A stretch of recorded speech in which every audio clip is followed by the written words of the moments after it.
Vamos continuar o que a gente estava compartilhando. É muita coisa que eu preciso conversar com você hoje, mas antes de avançar, alguém quer fazer alguma pergunta, quer aproveitar? Sim, querido. Licença. O senhor falou que a lei era antiquada, no caso, se tornou antiquada pelo nosso tempo. Hoje nós estamos na graça. Eu vejo também que o senhor já falou sobre a hipergraça. Possivelmente possa ser que aconteça que a hipergraça se torne atual e a graça se torne antiquada? Não, não tem hipergraça. De onde você tirou isso? A graça não tem limite, né? Eu até coloquei um capítulo aí no livro. Vê aí, qual que é o capítulo para mim? Deve ser aí os 7 ou 8. Vamos, pega aí o livro, vamos valorizar o livro com a resposta. Obrigado pela sua pergunta, querido, pergunta excelente, oportuna demais. E eu já tinha 10, que página que é? 99? Espera aí, deixa eu abrir aqui.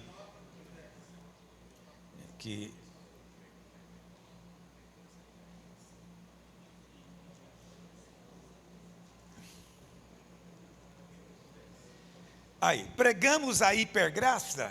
Tá vendo? Essa é a pergunta. Porque talvez você já ouviu essa crítica. A videira prega a hipergraça, né? O que eles estão querendo dizer com isso? Eles querem tornar pejorativo.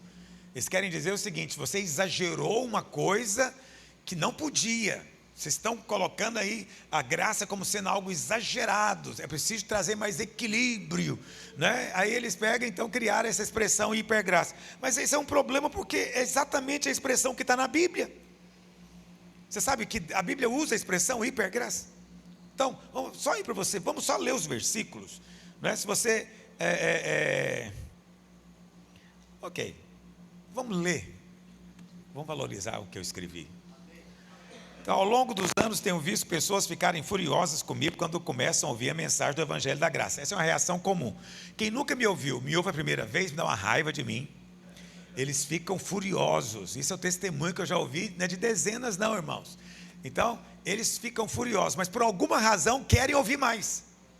Eles ficam com raiva, mas querem ouvir. E depois, quando eles vão ouvindo mais, eu não sei se vão sendo libertos, vai saindo o espírito maligno, eles vão entendendo.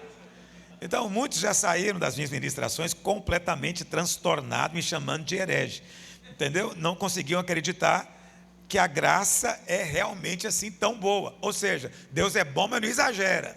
Deus não é tão bom assim como você está pregando, não. E isso aconteceu literalmente. Eu tenho um irmão que foi a Goiânia me contar isso. Ele é pastor de uma grande igreja. A igreja dele, mais de 1000 membros. Ele estava numa conferência em Santarém. Foi a última que eu preguei lá, por acaso, há não sei quantos anos atrás, uns 10 ou 12 anos atrás. E eu preguei justamente sobre Romanos 4, quando eu falo do trabalhador que foi receber sem trabalhar. Eu explico a diferença entre o que trabalhou e o que não trabalhou. Quem trabalhou merece, é a lei. Quem não trabalhou vai receber pela graça, porque o filho fez no lugar dele, o filho do patrão. E eu preguei isso lá. E ele contou para mim que eles só não, vários irmãos, eu percebi isso mesmo lá na hora, se levantaram e saíram do auditório. Se levantaram, foram saindo, e lá do lado de fora estavam macumunando contra mim. E dizendo, esse cara não pode estar aqui, como é que convida um cara desse para vir aqui, falar um negócio desse? E aí o que acontece? Ele me contando que ele estava junto, e ele falou, mas eu preciso entender isso melhor. Como é que ele tirou essa conclusão na Bíblia? E aí ele resolveu começar a me ouvir na internet e acabou convertendo. Ele disse que está dando microfonia, está dando alguma coisa de errado. Mas ele disse que a raiva é a primeira reação. Então, não fique espantado se acontecer com você. Então, há muitas pessoas, até muitos crentes bem intencionados, que se opõem ao ensino forte da graça de Deus. Para eles, muita graça é uma coisa perigosa. Não, está falando de graça demais, porque muita graça é perigoso. Então é possível que eles pensem que os pastores que ensinam sobre a graça têm secretamente uma vida de pecado desenfreado. E estão levando outros para esse caminho também. O alvo deles é levar as pessoas para o pecado. É isso que eles imaginam. O que é uma grande tolice. E aí eles então atacam a mensagem chamando ela de quê? Ou graça barata ou hipergraça. É essa a crítica que é feita. Sobre a graça barata, o que eu posso dizer é que custou tudo para Jesus, mas é totalmente de graça para nós. Então ela não é barata, ela custou caro, mas para você é totalmente de graça, você não tem que pagar nada. Então, muitos estão tentando subir até o céu confiados em suas obras religiosas, mas a verdade é que Deus desceu até nós. Então essa é a grande diferença. A lei é você tentando ir ao céu, a graça é o céu que desceu e veio aqui nos buscar. Então não tem como conciliar as duas coisas, não tem um encontro no meio do caminho. Está me entendendo? A lei é Deus permitindo o homem tentar ir. É quando ele faz o melhor, o caminho é esse. Você quer chegar aqui? Cumpre tudo. Só que ninguém consegue, então você não vai chegar. Aí a graça é que Deus nos amou de tal maneira que Ele enviou, ou seja, Cristo é Deus, né? Você sabe, Cristo é Deus, o próprio Deus, vou pregar sobre isso domingo. Deus se fez gente em Cristo e veio nos salvar.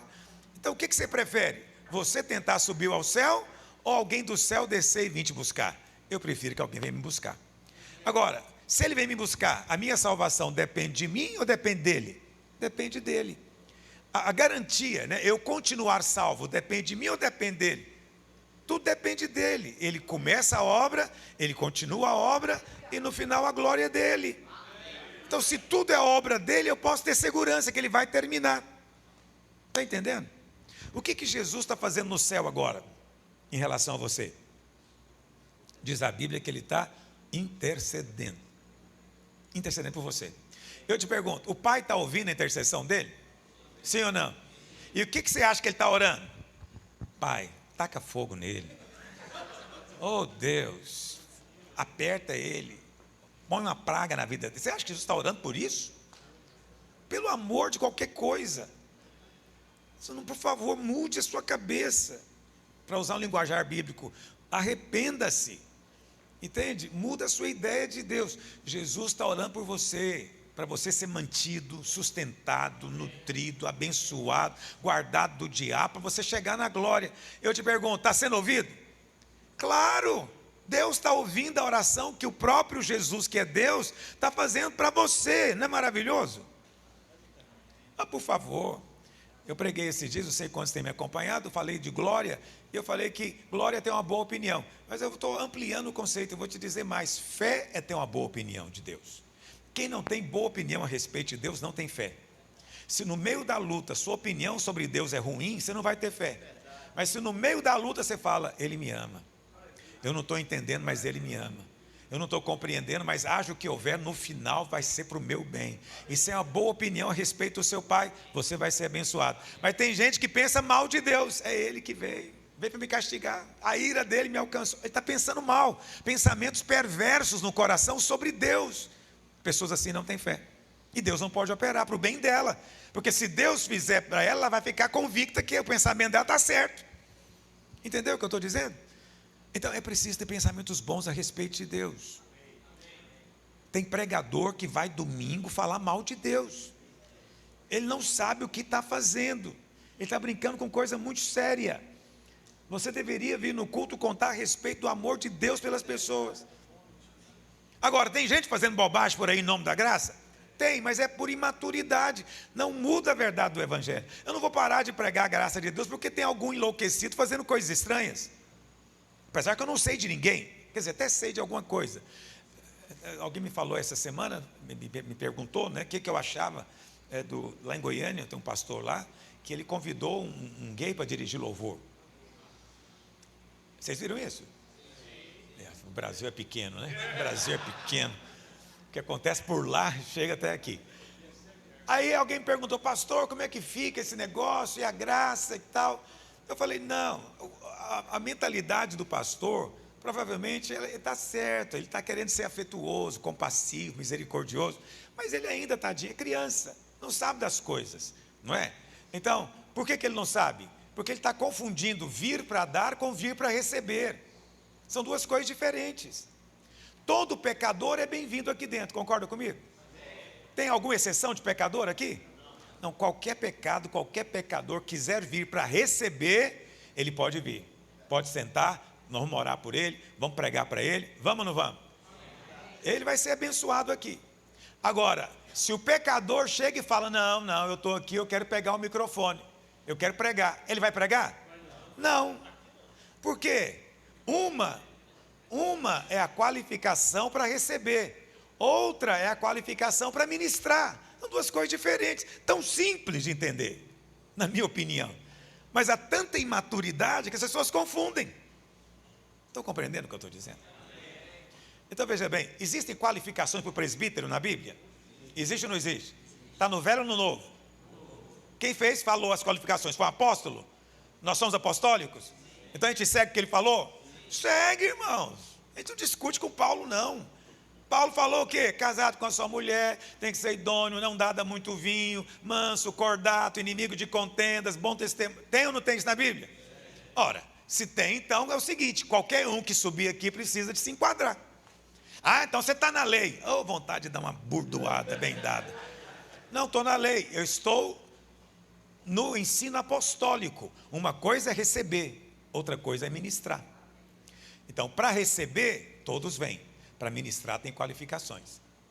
Está entendendo? Então, muito bem, é como Maria e Maria Madalena.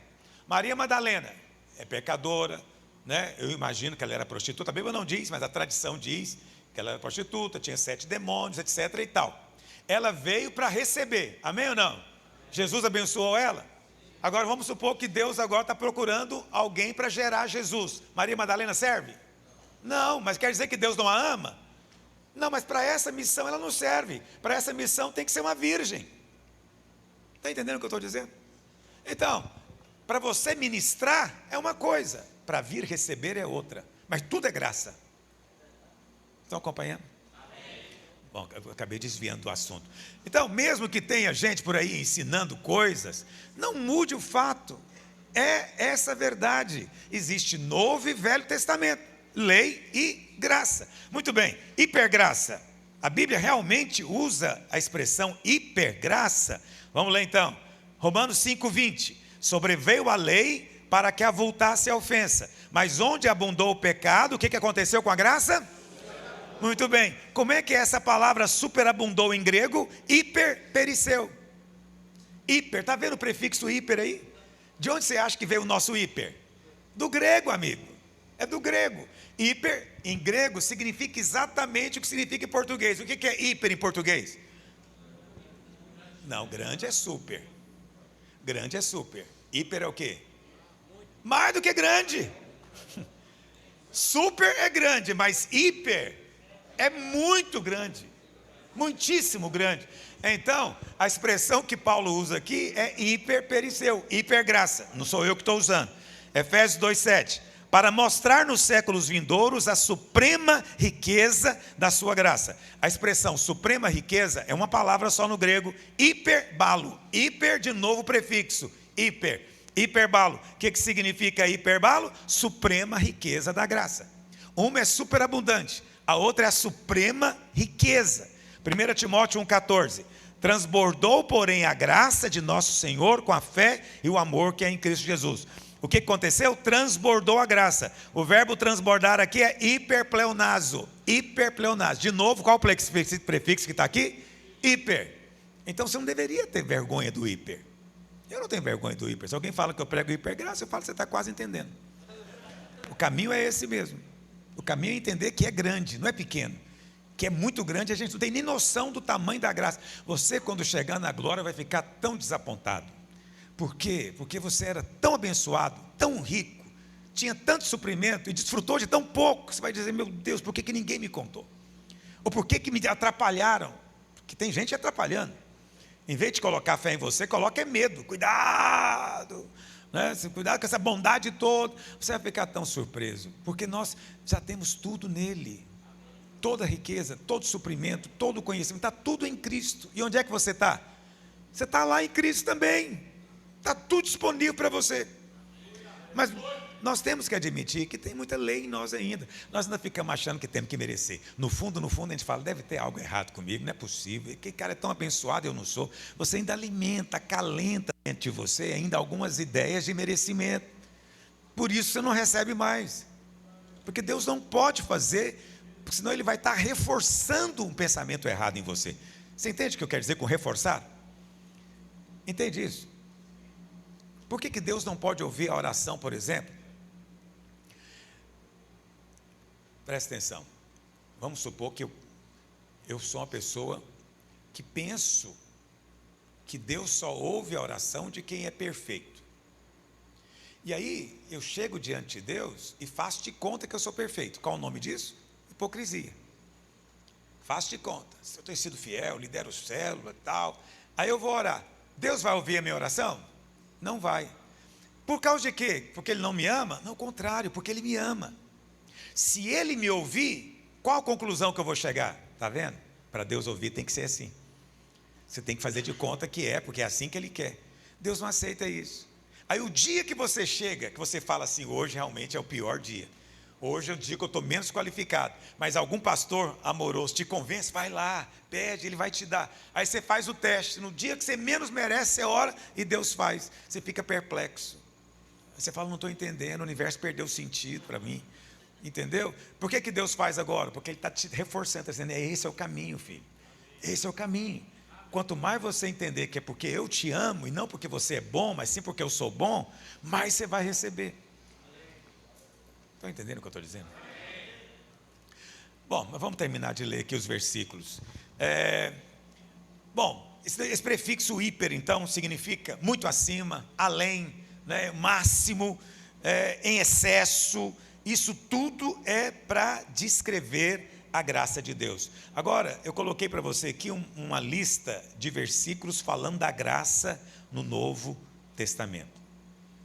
Ok? Você vai ler depois, não vai dar para ler aqui agora. Eu só fiz questão de ler esse para te mostrar que quem chama de hipergraça não sou eu, é Paulo. Ele que diz que a graça é muito, muito grande. O prefixo que está lá é hiper. Está claro isso para você? Mas qual que era a sua pergunta mesmo? Era essa? Ah, sim, ele está dizendo que existe um negócio chamado graça hoje e vai surgir uma graça maior. Não, você já tem um máximo. Não vai ter uma graça maior. O que pode ser maior do que Deus dá o próprio Filho? O que? Me fala. O que Deus tem maior para te dar? Deus tem alguma coisa guardada lá, falando, isso que eu não vou dar não, ele está querendo demais. Deus tem algo guardado lá que ele... Meu amigo, a lógica bíblica é o seguinte, aquele que não negou o próprio Filho vai te negar o que agora? Ah, eu pedi uma geladeira, Deus disse que não vai dar. Ele disse que não vai dar. Ele deu o Filho e negou uma geladeira. Entendeu o que eu estou dizendo? Quer dizer, a lógica bíblica é tão simples. Ele te deu o máximo. Ele te deu o máximo. Se é o máximo, vai existir algum dia alguma coisa maior? Não faz sentido. Estou conseguindo te dar lógica? Porque a Bíblia tem que ser lógica na sua cabeça. Não é uma coisa assim que você vai me ouvir que o pastor falou, né? Vou acreditar. Não, você tem que entender a lógica. Se depois de entender a lógica você falar, mesmo assim eu não acredito, tudo bem, mas pelo menos você entendeu. Mas eu espero que você aceite. Brincadeira. Alguma outra pergunta? Sim, querido. Você quer o microfone.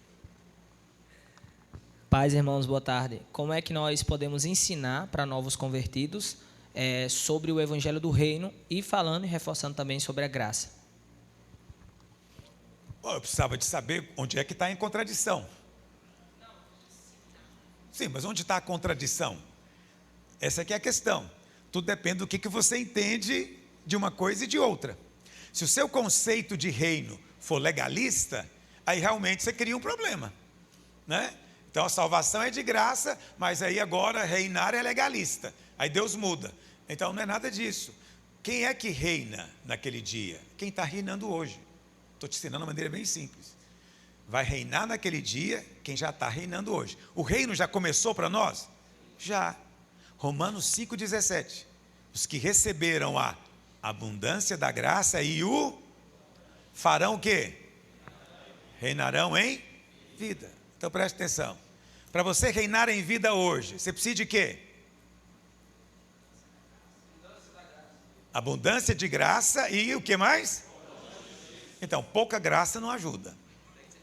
Pouca graça não vai te levar a reinar. Tem que ser graça abundante. E segunda coisa, o dom da justiça. Se for justiça que você mesmo conquistou, não serve. Tem que ser uma que te foi dado. Dom, presente. Quando você entende isso, você começa a reinar em vida.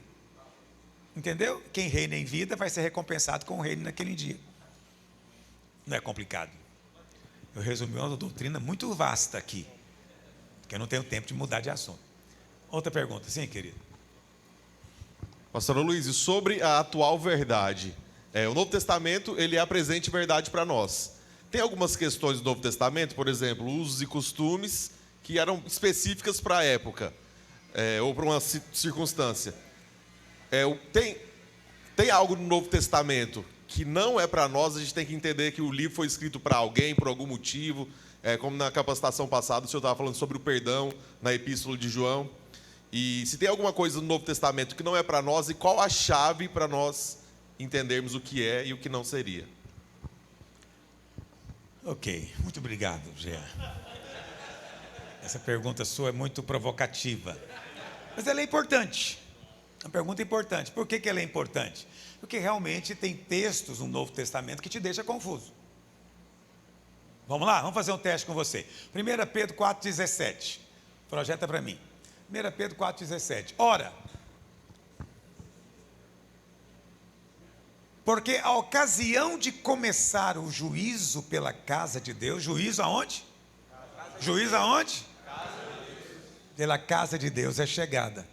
Ora, se primeiro vem por nós, qual será o fim daqueles que não obedecem ao Evangelho de Deus? Mas peraí, pastor, você falou que nós não temos mais ira, nós somos salvos da ira. Falei mesmo, e continuo dizendo para você, você foi salvo da ira. Entendeu? Você fica pensando que a sua salvação é do diabo, a salvação sua é do inferno, mas a sua salvação é da ira. Entendeu? Deus estava irado com você. E Cristo veio e sofreu a ira no seu lugar. Então você foi salvo da ira. E da ira que ainda há de vir, porque virá uma ira também, que nós chamamos de grande tribulação. Você não vai sofrê-la, porque Cristo já sofreu no seu lugar. No entanto, o texto está dizendo que chegou o tempo do juízo pela casa de Deus. Vamos lá, quem está disposto a me explicar isso aqui? Não tenha medo. Isso aqui só tem motivo de discussão por 2000 anos, é coisa à toa.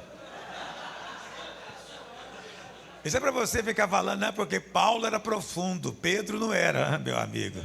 Se você entende as epístolas de Pedro, você está bem na foto. Você está bem, você está entendendo. Ninguém quer falar nada? Pode chutar, você tem liberdade comigo aqui. Fala o que está na sua cabeça.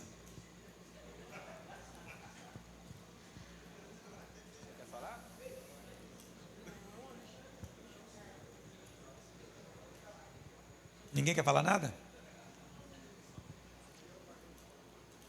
Bom, para você entender isso aqui, Jean, eu entro então na resposta da sua pergunta. Ao contrário do que muitos pregadores aí dizem, tudo que está na Bíblia foi escrito para nossa instrução, edificação, educação na verdade. Mas nem tudo foi escrito exatamente para você em alguns lugares. E uma característica das epístolas de Tiago, Pedro e João é que elas não foram escritas só para crente. Elas foram escritas também para corrigir problemas e até para judeus que estavam dentro da igreja, que é o que muita gente não entende, não é? Que estavam entre nós, diz João, mas não eram dos nossos. Então, por exemplo, se você pega lá Tiago, por exemplo, Tiago 1, abre aí, Tiago 1, verso 1. Para quem que Tiago escreveu a sua epístola? Você vai dizer, não, é para nós, é para nós. Sim, é para nós, mas não foi só para nós. Olha o que ele diz: Tiago, servo de Deus e do Senhor Jesus Cristo, ou seja, para as, o que está lá? Tem 12 tribos na igreja? Onde é que tem 12 tribos? Onde tem 12 tribos? Israel. Então está falando aqui para judeu também? Então é judeus que se encontram aonde? Na dispersão. Entendeu? Então tem coisas no livro de Tiago que ele está falando para judeus que estavam dentro da igreja. Para nós hoje é difícil de compreender isso, porque não existe mais nenhuma ligação entre nós e judeus, oficialmente. Naquela época, quando alguém ia para uma cidade, ele procurava uma sinagoga. Ele ia adorar junto com os judeus. Paulo ia pregar na sinagoga. Os apóstolos pregavam na sinagoga. Entendeu? Inclusive chamam judeus de irmãos, porque um judeu é irmão do outro. Todos vieram de Abraão. Então eles também se relacionam como irmãos. E às vezes quando você ouve a palavra irmão, você já pensa logo ali, está falando de crente. Falou irmão? Nem sempre, porque isso aqui está falando de judeu também. Como estão entendendo o que eu estou dizendo? Não é complicado entender isso. Pedro também. Tanto Pedro, a epístola de Pedro, quanto de Hebreus, trata disso. Entende? Então volta lá para 1 Pedro 4,17. O que você lê ali, o que te deixa realmente intrigado? O que é?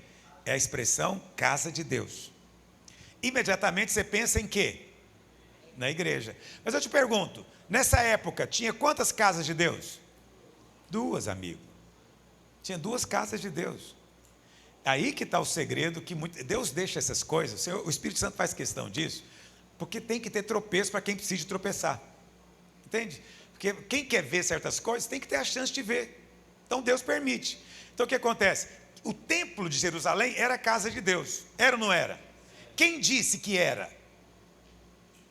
Tem alguma afirmação no Novo Testamento? Tem. Jesus disse. O que Jesus disse? Quando ele tinha 12 anos, o que ele falou para o pai e para a mãe? Não sabia que importava estar aonde? Na casa de meu pai? Então, ele chamou o templo de casa de Deus. Então, Deus tinha uma casa aqui. O que aconteceu no ano 70? O que aconteceu no ano 70? Quem se lembra? Eu estou fazendo pergunta para você não dormir, para a gente interagir. Então, no ano 70, o templo foi o quê? Isso foi o quê? Foi o juízo. Juízo de Deus sobre o quê? A casa, amigo. Essa é a casa que Pedro está falando. Pedro não está falando de nós. Pedro está falando do templo. O juízo chegou para eles. E chegou primeiro para eles. Entendeu? Primeiro chegou para os judeus. Aí Pedro fala, se chegou lá, imagina para o ímpio. Entendeu? Vai chegar também. Então, qual que é a chave para você entender? Porque esse é o versículo que pessoas adoram falar para mim, né? É igual aquele cara que vai falar com o vampiro, né? E faz um crucifixo para o vampiro. Então, quando eles me encontram, eles falam, 1 Pedro 4,17. Põe assim. Porque o cara tem um prazer enorme em ler na Bíblia que tem juízo para ele. Ele lê e fica deliciando. Que delícia, vai vir juízo, aleluia. É um cara doente da cabeça, totalmente doente da cabeça. E, no entanto, eu estou te explicando uma chave tão simples. Agora, você pode crer ou não. Cabe a você decidir. Vamos falar demais. Estou gostando disso. O Jean me provocou, agora eu vou andar um pouquinho mais. Vamos lá para Hebreus. Hebreus tem 2 textos que os irmãos também adoram falar que é um problema. É um problema. Né? Vamos ler o primeiro, Hebreus 6. O que diz lá em Hebreus 6? Vamos lá? Seria bom se você lesse a sua Bíblia, você vai dormir menos. Eu não estou te condenando, não. Isso é uma coisa normal, sentir sono ouvindo. Quem está falando, como é o meu caso, não sente. Essa é a vantagem. Mas Hebreus diz o seguinte. Vamos ler do verso 4 em diante. É impossível. Olha a palavra que está aqui. Eu creio que é tudo inspirado. Quantos creem que é tudo inspirado? Amém. É tudo inspirado. Então não tem esse negócio, tem palavra aqui que não é inspirado. Não, o que está aqui tem que estar aqui. Pode ser que tenha erro de tradução, mas não tem essa coisa que não é inspirado. Podemos corrigir a tradução. Mas o texto diz, é impossível, pois, que aqueles que foram, poderíamos colocar aqui 2 pontos. Aí ele vai falar as características dessa pessoa. Iluminados, provaram o dom celestial, tornaram participantes do Espírito Santo, provaram a boa palavra de Deus, os poderes do vindouro e caíram. Sim, é impossível outra vez renová-los para arrependimento. Os irmãos creem que alguém que cai em pecado é impossível renovar para arrependimento? Você conhece alguém que crê nisso? Então, isso aqui não pode estar falando de cair em pecado. Porque se fosse cair em pecado, você já estava no inferno há muito tempo. Vamos ser francos, você já caiu. E você voltou em prantos. Talvez você não afastou da igreja, mas caiu. Não precisa de me contar. Caiu, e você não chorou, Deus tem misericórdia de mim, prometo, não vou fazer mais não, você teve toda essa conversa com Deus, foi ou não foi? E Deus não aceitou você de volta? Aceitou, você virou até pastor, obreiro, não é verdade? Então esse versículo aqui não deve estar se aplicando a você, está aplicando a quem então? Para compreender isso, você tem que saber por que o livro foi escrito. Para quem que o livro de Hebreus foi escrito? Para os hebreus, olha que profundidade. O livro de Hebreus foi escrito para os hebreus. Quem eram os hebreus? que a Bíblia está falando aqui? Os judeus. Mas será que foi para todos os judeus? Não, foi para a igreja em Jerusalém. É aquela igreja legal que você lê, que teve Pentecoste, depois tem Atos 2, que não tinha necessitado entre eles, né? Todo mundo com alegria no coração, e o pau quebrava. Lembra dessa igreja? Pois é, olha aí, essa carta é para eles. Mas só que é para eles muitos anos depois. Muitos anos depois, em torno aí do ano 70 também. E aí o autor de Hebreus está lidando com um problema. Qual que é o problema? Tinha gente dentro da igreja que estava voltando a sacrificar bois, bodes e carneiros lá no templo, porque o templo existia ainda. Lembra que eu te falei que tinha 2 casas de Deus? Aí o autor de Hebreus está dizendo, não faça isso, porque ele diz que alguém que depois que provou essas coisas todas aqui, resolve sacrificar bode e carneiro, caiu, decaiu, abandonou. Ele está dizendo, esse cara não volta mais, não tem volta para ele. Ou seja, isso é um tipo de quê, meus irmãos? Blasfêmia contra o Espírito Santo. É isso que o autor está dizendo, não tem volta. Agora, ninguém aqui está indo para Jerusalém sacrificar bode, nada disso, né? Ninguém aqui mata galinha preta também na encruzilhada, então ninguém está aqui entrando nesse rumo. Concorda comigo? Mas todo mundo gosta de ler isso aqui e falar, mas é o crente que caiu. Mas toda igreja tem culto de reconciliação, né? Tem os irmãos que vão atrás, os que estão afastados. Tem ou não tem? Toda igreja tem, sem exceção. Ou seja, ninguém pratica isso aqui, mas adora usar como argumento para dizer que perde sim a salvação, que tem juízo. Mas pastor, olha aqui a descrição desse cara. Vamos ver a descrição dele? O que diz? Primeira coisa, é impossível, verso 4, que aqueles que uma vez foram, a primeira coisa que fala é que eles foram o quê, meus irmãos? Iluminados, receberam uma luz, tá bom? Como é que você entende isso aqui? Para você entender isso aqui, uma ilustração fácil é do tabernáculo. Você deve se lembrar, o tabernáculo tinha quantas partes? 3.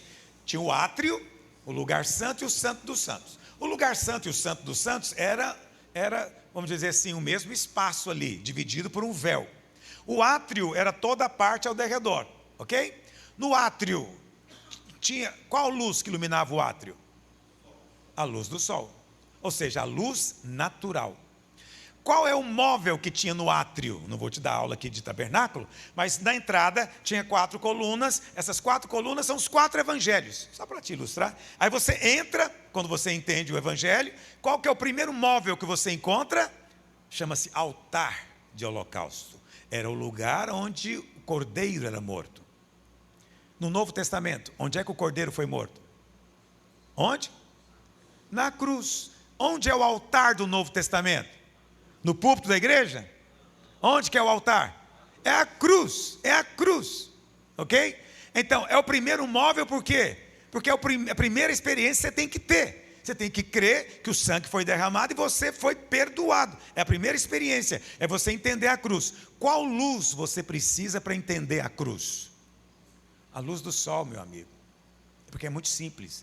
O que você tem que crer? Deus enviou Jesus para morrer por você. E na cruz, ele levou o seu pecado. Tem alguma complicação nisso? Tem? Não. Só precisa de crer. Então, ele foi iluminado. Ele entendeu. Agora, vamos aprofundar? Você já entendeu o que é o iluminado aqui. Vamos aprofundar. Quando você entra no lugar santo, no lugar santo tinha 3 móveis. Lembra quais eram? Tinha o tabernáculo. Não. Qual que era o outro? Altar de incenso. E o terceiro? Mesa dos pães. 3 móveis. A mesa dos pães aponta para Cristo como pão, nosso alimento. O altar de incenso aponta para a oração. E o candelabro, no Novo Testamento é a igreja, mas no Velho Testamento apontava para quê? O Espírito Santo. O que iluminava o lugar santo? Porque ele era todo fechado, coberto. O que iluminava lá dentro? O candelabro. O candelabro é uma luz natural? Não, é uma luz espiritual. E significa o quê? Para você ter as experiências do lugar santo, não basta a luz do sol mais. Não é uma questão mais de te contar uma história. É preciso de ter a luz do candelabro resplandecendo. O Espírito Santo iluminando. Só se o Espírito Santo te iluminar que você é capaz de entender o que é comer Jesus.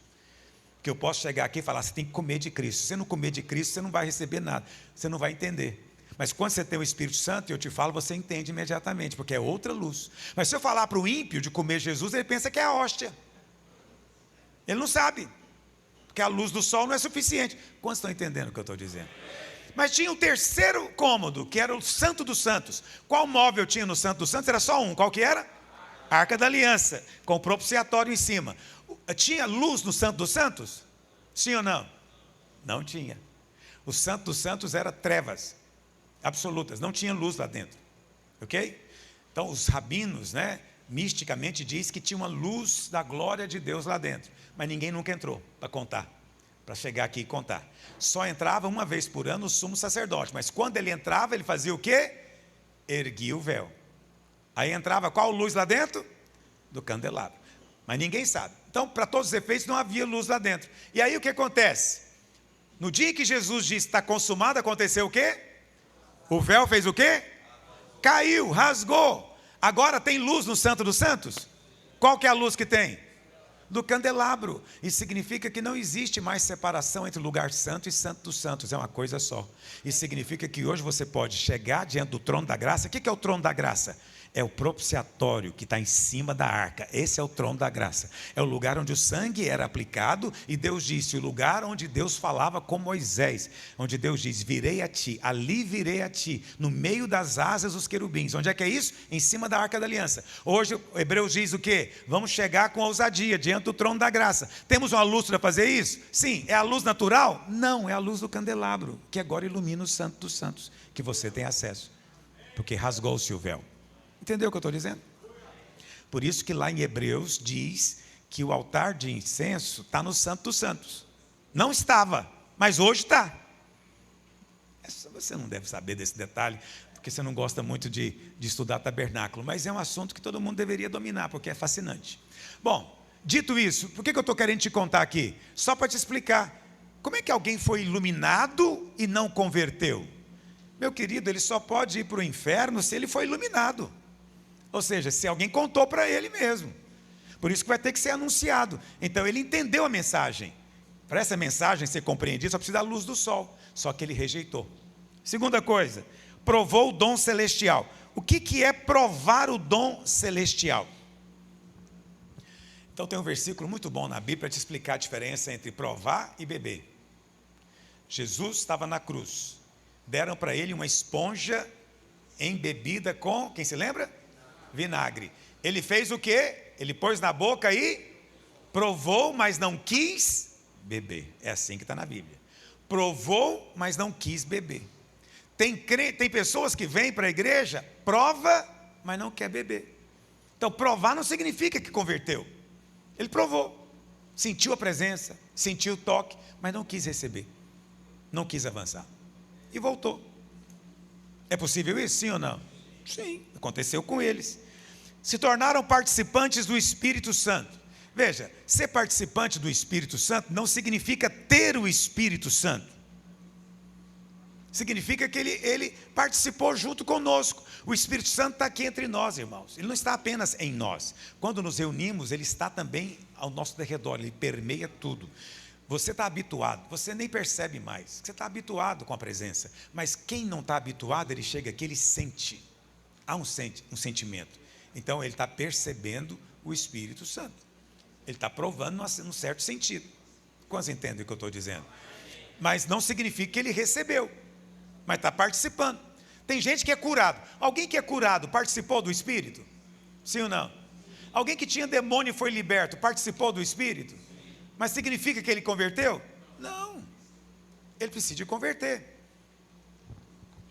Depois, provaram a boa palavra de Deus. Ora, irmãos, provar a palavra é o mesmo caso que nós mencionamos aqui anteriormente, provar o dom celestial. Provar a boa palavra é ouvir a palavra, entender a palavra e dizer, não, para mim não faz sentido, não quero isso. Eu ouvi isso um dia, uma pessoa dizendo, nós não queremos essa graça. Aí eu falei, olha, não quero ser mal educado, mas não existe outra. Se você não quer essa, vai ficar sem nenhuma. Você está rejeitando a graça. Eu falei, você tem noção da gravidade que é rejeitar a graça? Por quê? Porque não há salvação em outro meio. Só na graça. Não, essa graça eu não quero. Qual que é a graça que ela quer? É a graça de trabalhou e veio receber o pagamento. Aí ela acha que isso é graça. Não, Deus está sendo muito bondoso em me pagar. Ele não precisava de pagar. Claro que precisava, Deus é fiel, não fica devendo nada para ninguém. Você trabalhou, vai receber. Se trabalhou, vai receber. Mas Deus não quer relacionar com você assim. Entendeu? Você não pode... As pessoas têm uma ideia de que a lei, você pode pensar coisas da lei. Eu vou praticar isso aqui não. Não é assim que as igrejas fazem? Elas escolhem o que vão praticar. Sim ou não? Então, como é que eles classificam a lei? A lei é dividida em 3 partes: mandamentos, juízos e ordenanças. Não é? O que são as ordenanças? As ordenanças é tudo aquilo ligado com o sacerdócio, o sacrifício, a comida, as festas, são ordenanças. O que é o juízo? É quando você quebrava o mandamento.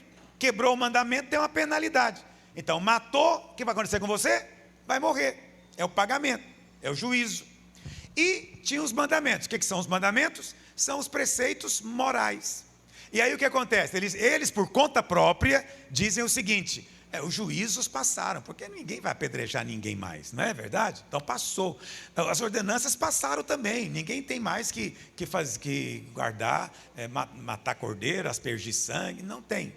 Mas os mandamentos não, esses permanecem. Amanhã não vamos falar mais sobre isso. Mas é falso. A lei é um bloco inteiro. Ou você pega tudo ou não pega nada. Não tem como. Paulo falou o quê? Quem quiser circuncidar, fica obrigado a guardar toda a lei. Preciso de ler isso com você? Gálatas 3. Se você circuncidar, está obrigado a guardar tudo, porque você não escolhe um pedacinho da lei. Você tem que cumprir a lei toda. E a lei, ela não tem meio termo. Se você obedece, é abençoado. Mas se você desobedece, é amaldiçoado. Não tem esse negócio assim: eu obedeci, você é abençoado. Mas eu desobedeci, mas Deus sabe que eu tive boa intenção. Eu tentei. Não tem isso com a lei. Você vai ser amaldiçoado. Essa é a razão porque tem crente que vive debaixo de maldição. Ele está escolhendo isso. Estão acompanhando? Bom, os poderes do mundo vindouro, irmãos, é porque tudo que nós estamos vivendo aqui, para Israel, é futuro. Nós estamos experimentando a aliança que era para Israel, Israel rejeitou, mas que eles vão desfrutar ainda no milênio. Mas nós já estamos provando hoje. Então, esse pessoal aqui, quando cai, não tem volta. Mas isso aqui não está falando de você. Não se refere a nós. Está claro para você isso? Vai lá para o capítulo 10. Hebreus 10.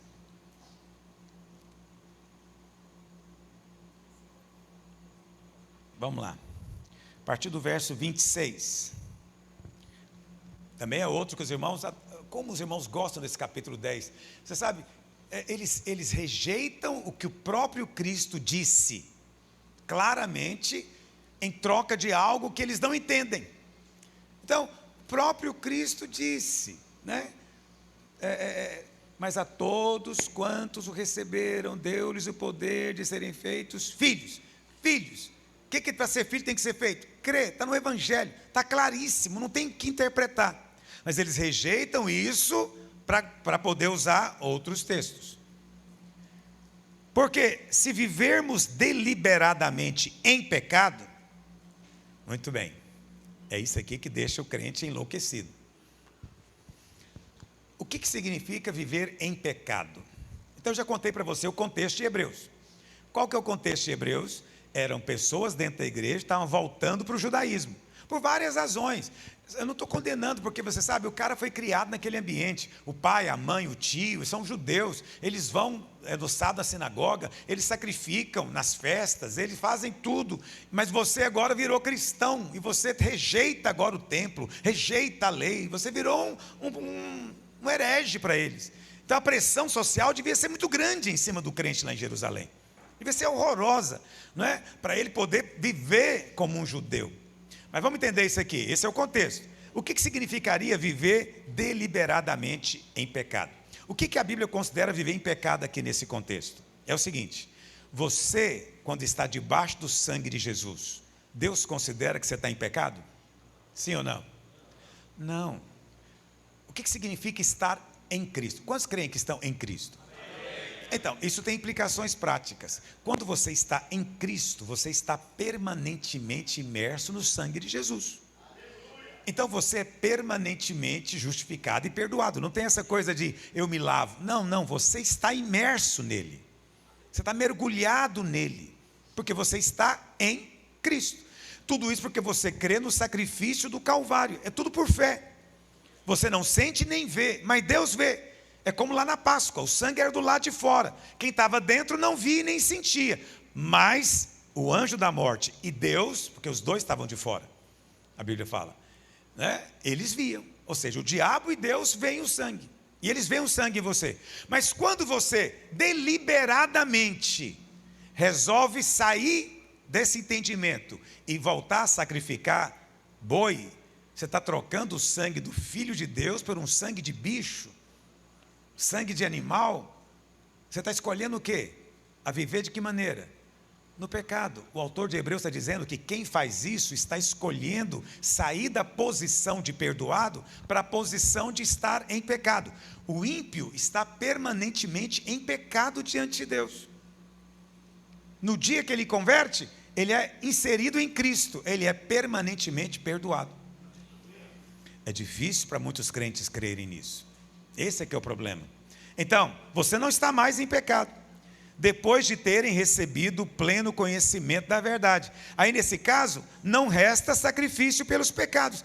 Ora, as pessoas falam, está vendo? A pessoa que fica pecando demais, chega uma hora que o sangue de Jesus não funciona mais. Mas como que é possível isso? Como que é possível isso? Vamos raciocinar comigo. Raciocina, só pensa. Como que o sangue de um homem, se você não crê que Jesus é Deus, como que o sangue de um homem teve o poder de perdoar os pecados de quem era vivo na época dele, dos que já tinham morrido e dos que ainda haviam de nascer? Como é possível isso? Como que o sangue de um só era maior? Essa é uma das provas que Jesus é Deus, porque o sangue dele é tão grande que foi suficiente para perdoar os que vieram antes, os que viviam e os que ainda haveriam de nascer. Todos têm provisão no mesmo sangue. Olha o tamanho, olha o tamanho. Mas tem pastor dizendo que quando você peca 6, 7 vezes, já esgotou. Quer dizer, ele perdoou o pecado da humanidade inteira. Agora, as 7 vezes que você foi para o banheiro fazer o que não devia, acabou. Deus falou, cansei. Você não faz mais isso. Mas quando você tinha 18 anos, você fazia. Não é verdade? Estou te dando esse exemplo só porque esse é o mais comum que vem à mente das pessoas, porque na cabeça dos crentes é o pecado mais terrível, é o sexo. Quer dizer, o sangue de Jesus é menor? Com quantas vezes esgota o sangue? Que ele não tem mais poder na sua vida. Depois de pecar, quantas vezes? Aí esse ensina que é perigoso. É isso que é hipergraça. Quem ouve isso aí é que vai agora querer sair por aí pecando. Você está dizendo que o sangue é maior do que tudo? Entendeu? Mas esse aqui é o engano do diabo na mente dessas pessoas. Quanto mais você entende que é perdoado, menos você quer pecar. Não é o contrário. Quanto mais você entende o poder do sangue, mais você é cheio da vida de Deus. E não o contrário. Agora, a lei, a força do pecado é a lei é o contrário. Quanto mais lei, mais você quer pecar. Por isso que você vê, o legalista, ele é obsessivo. Tem pregador que ele fala o tempo inteiro de sexo. É sexo, é sexo. O tempo inteiro, temos que perseguir os pastores que caem no pecado, e temos que denunciar, o cara tem uma obsessão, só consegue pensar nisso. Por que será? Porque é lei, ele só consegue pensar na punição, na proibição, mas quanto mais pensa, pior é por dentro. Eu tenho um dó dessas pessoas.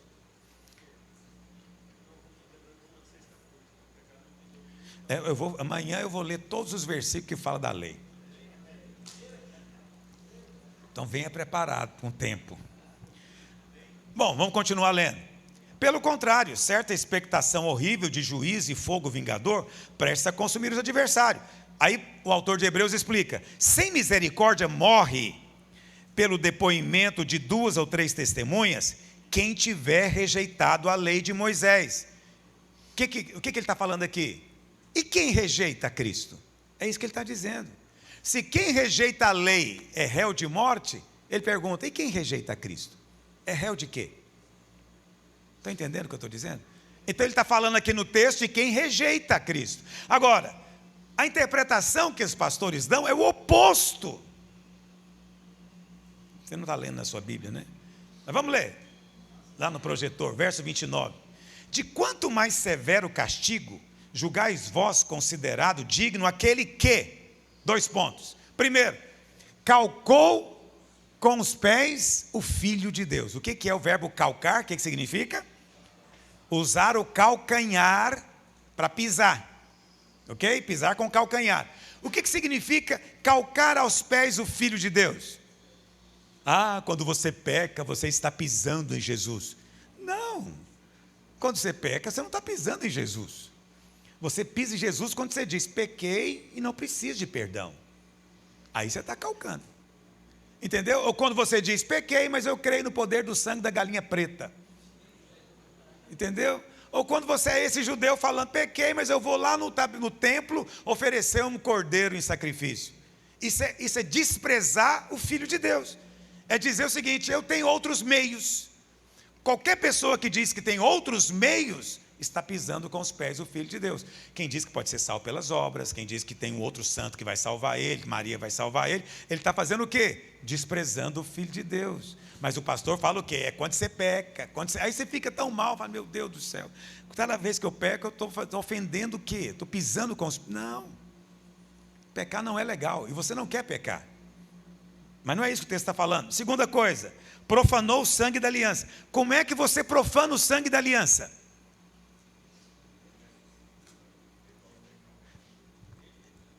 Rejeitando. Porque as pessoas pensam que se profana que jeito? Usando. Olha, irmãos, já usou sangue demais. Quantas vezes você já aplicou o sangue aí? Ah, não, eu perdi a conta. Pois é, já está profanando. Na cabeça desses pastores, você respeita o sangue, é não usando o sangue. É dizendo que não, você não pecou o suficiente. Entendeu? Mas aquele crente que está todo dia dizendo, me perdoa, me lava com o teu sangue, ele não está profanando, ele está valorizando. Ele está dizendo, esse é o único jeito, não tem outro meio. Mas esse pessoal aqui estava voltando a usar sangue de boi. Estão entendendo o que eu estou dizendo? Terceira coisa que esse cara fez, ele ultrajou o Espírito da graça. Como é que você ultraja o Espírito da graça? É usando a graça? Então eu pequei uma vez, pedi perdão, pequei de novo, pedi perdão, já é 100 vezes o mesmo pecado, pedi perdão. Eu estou ultrajando a graça? Sim ou não? Você não pode ultrajar se você está usando ela. Você está dizendo, olha, não tem outro jeito. Se eu não tiver graça, não tem jeito para mim, porque o meu negócio é esse, eu vivo caindo, eu preciso de graça. Você não está ultrajando. Quem é que ultraja o Espírito da graça? É aquele que diz o quê? Por que não falaram comigo? Não precisava de morrer na cruz, não. Eu dou conta de ir para o céu sozinho. Esse está ultrajando. Aquele que diz, não, pelas minhas boas obras eu chego lá. Esse está ultrajando. Mas quem está usando o Espírito da graça, pedindo perdão, nem que seja 70 vezes 7, ele não está profanando. Quantos estão me acompanhando? Eu sei que talvez você vai ter que voltar lá para os irmãos e falar, irmãos, eu acho que eu falei um negócio sobre isso aqui, eu queria dar uma corrigidinha. Se você for humilde, você vai fazer isso. Se não for, você vai largar para lá, mas o azar é seu. Porque quanto mais você se humilha, mais Deus te levanta. Mais Deus te levanta, você não perde nada por chegar diante dos irmãos e dizer, irmãos, eu aprendi algo, eu quero abençoar você, porque eu não quero prestar conta naquele dia disso. Faça isso, o Senhor vai te honrar. Quanto mais você fizer isso, mais Deus vai te honrar. Porque o ensino que tem por aí é exatamente o oposto do que eu estou te falando. Mas não acabou ainda a história. Verso 30. Ora, nós conhecemos aquele que disse, a mim pertence a vingança, eu retribuirei. Retribuir o quê? Presta atenção no contexto. Como é que ele começa dizendo? Se quem rejeitou a lei de Moisés é réu de morte, imagina esse cara aqui, que desprezou a graça, desprezou o sangue, desprezou o Filho de Deus, ele vai ser réu de quê? Aí o autor diz, Deus diz, a mim pertence a vingança, eu retribuirei. E outra vez, 2 pontos, o Senhor julgará o seu... Pois é, qual que é o problema aqui? É o mesmo lá de Pedro. Quem é povo de Deus? Bom, vamos ser francos. Hoje, talvez você nem ache que judeu é povo de Deus. Mas é povo de Deus, porque é filho de Abraão. Mas é estranho, porque é um povo de Deus que não é salvo. É estranho, né? É a contradição que eles vivem. Mas veja, Paulo, o autor de Hebreus, está escrevendo aqui para uma igreja que lá dentro tinha crente e tinha pessoas voltando para o judaísmo. Esse que está voltando para o judaísmo é povo de Deus? Sim ou não? Por que ele é povo de Deus? Porque é judeu. Mas ele é crente? Os crentes são povo de Deus também? Então Deus tem dois povos. Não tenha medo, é a conclusão óbvia. Deus tem dois povos, como tinha duas casas. Entendeu? Então Deus vai julgar o seu povo. Qual povo está falando aqui? Eu deixo para você avaliar, depois que eu estou te explicando aqui rapidamente. Poderia gastar só para pregar isso aqui. É óbvio que o povo nesse contexto aqui é esse pessoal que está rejeitando e voltando para o judaísmo. Quando uma pessoa voltava para o judaísmo não foi Deus que deu? Não foi ou não foi? Foi Deus pessoalmente, irmãos. Deu para Moisés, nem usou intermediário. Deus falou para Moisés. É a única religião verdadeira. Entendeu? Só que o judaísmo já tinha passado, sim ou não? Já tinha. Quando é que ele passou? No dia em que o verdadeiro cordeiro veio e fez um sacrifício uma vez por todas. Acabou. Acabou o templo, acabou a lei, acabou tudo aquilo. Acabou. Mas eu te pergunto, é de Deus ou não? É. Mas não é mais. Na cabeça de quem estava voltando, ele não estava indo para outra religião. Mas Deus diz, está e não tem volta. E o que você está fazendo é blasfêmia. Vai ser um castigo mais severo do que você quebrar a lei de Moisés. Ok? Então, se você não tiver essa compreensão simples que eu estou te falando aqui, você não consegue destravar o texto mesmo. Mas Deus permite esse tipo de situação só para você expandir e ser humilde. Porque aquele que é orgulhoso, ele chega aqui, ele quer ser literalista. Não, povo é povo, só pode ser o crente. Mas ele tem que admitir que tinha outra casa e tinha outro povo, para quem o autor está escrevendo. E esse povo, portanto, não somos nós. Porque aqui não tem ninguém desprezando o Filho de Deus. Está me ouvindo? Aqui não tem ninguém calcando aos pés, não tem ninguém profanando o sangue, ninguém desprezando o Espírito da graça, ninguém. Agora, tem gente aqui pecando? Fale por você. Entendeu? Agora, se você for entender que o crente que está pecando é esse cara aqui que está pecando deliberadamente, quem que escapa, filho? Quem escapa? Quem que não peca deliberadamente? Quem que não fala assim, hoje eu vou resolver esse negócio? Entendeu? O que ele está fazendo? Ele está resolvendo pecar. Hoje o pau vai quebrar. Entendeu? Quem que pode dizer que transou com a mulher sem ver? Pai, não vi, quando eu vi eu estava no motel. E quando eu vi de novo já tinha acabado. Falei, nem percebi. Isso existe? Alguém que te fala isso, você vai fazer o que você está fazendo, vai rir. Ou seja, ele pecou. Mas eu te pergunto, tem perdão para ele? Tem perdão para ele? Tem perdão para ele. Isso mata o legalista, né? Porque ele queria tostar esse cara. Vai queimar, filho, você vai queimar porque você fez isso. Porque eu estou aqui há muitos anos, nunca fiz. Agora você quer chegar no céu desfrutando dos dois lados? Não, aqui não. É duro, eu entendo isso. Fala, querido, o que você ia falar? Eu ia falar que na parábola do rico, do Lázaro, o rico chama o pai Abraão e ele estava no inferno, queimando. Pois é, por que ele chamou, ouviram o que ele falou? Na parábola de Lázaro e o rico, Lucas 18, o rico lá no inferno, ele chamou Abraão. E como é que ele chamou Abraão? Pai Abraão. Por que ele chamou de pai? Porque todo judeu é filho de Abraão. E não é falso isso, é verdadeiro, é mesmo. Natural. Mas está no inferno. O que adiantou ser filho de Abraão se rejeitou a Cristo? Está me entendendo? Hoje, o judeu ainda é povo de Deus. Mas se ele não crê em Jesus, vai para o inferno. Chato falar isso, né? Eu sei que não é politicamente correto, mas eu tenho que te dizer. Não fica achando que porque é judeu agora você tem que convidar para pregar na igreja, não. Tem muito pastor que faz isso. Nós temos guias lá em Israel, que eu vou nas minhas viagens, e os guias me falam que eles fazem tour no Brasil pregando nas igrejas. O cara não é crente, não tem o espírito, e ele vem no nosso culto falar de judaísmo. Na minha opinião, não tem um buraco pior para você cair. Entende? Não tem nada pior. Bom, mas tudo bem. Quem ergueu a mão? Sim, querido. Qual a resposta que eu possa dar para uma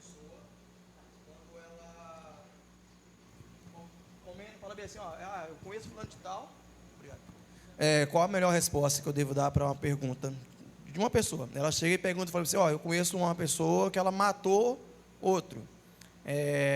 E ela se batizou, ela aceitou Jesus Cristo. Até onde que eu saiba, a pessoa falando, ele vai para o inferno. Qual a melhor resposta que eu devo dar para essa pessoa? Você já deu a sua resposta, né? Como é que você sabe que ela vai para o inferno? Eu ou a pessoa? Você, estou perguntando para você. Como é que você sabe que ela vai para o inferno? Olha só, ela se arrependeu, né? Pediu perdão para Deus, ela se batizou, aceitou a Cristo. E ela largou aquela vida dela ali. Então ela está servindo a vida dela agora para o Senhor. A resposta que eu dou para a pessoa é essa. Eu queria a que agora ela vai para o inferno. Não, que ela não vai para o inferno, que ela vai para o céu. Porque ela se arrependeu e ela vai para o céu. A pessoa que eu estou falando assim, no caso, a resposta que eu dou para a pessoa, eu quero a opinião do senhor, uma forma mais... Não, eu concordo com você.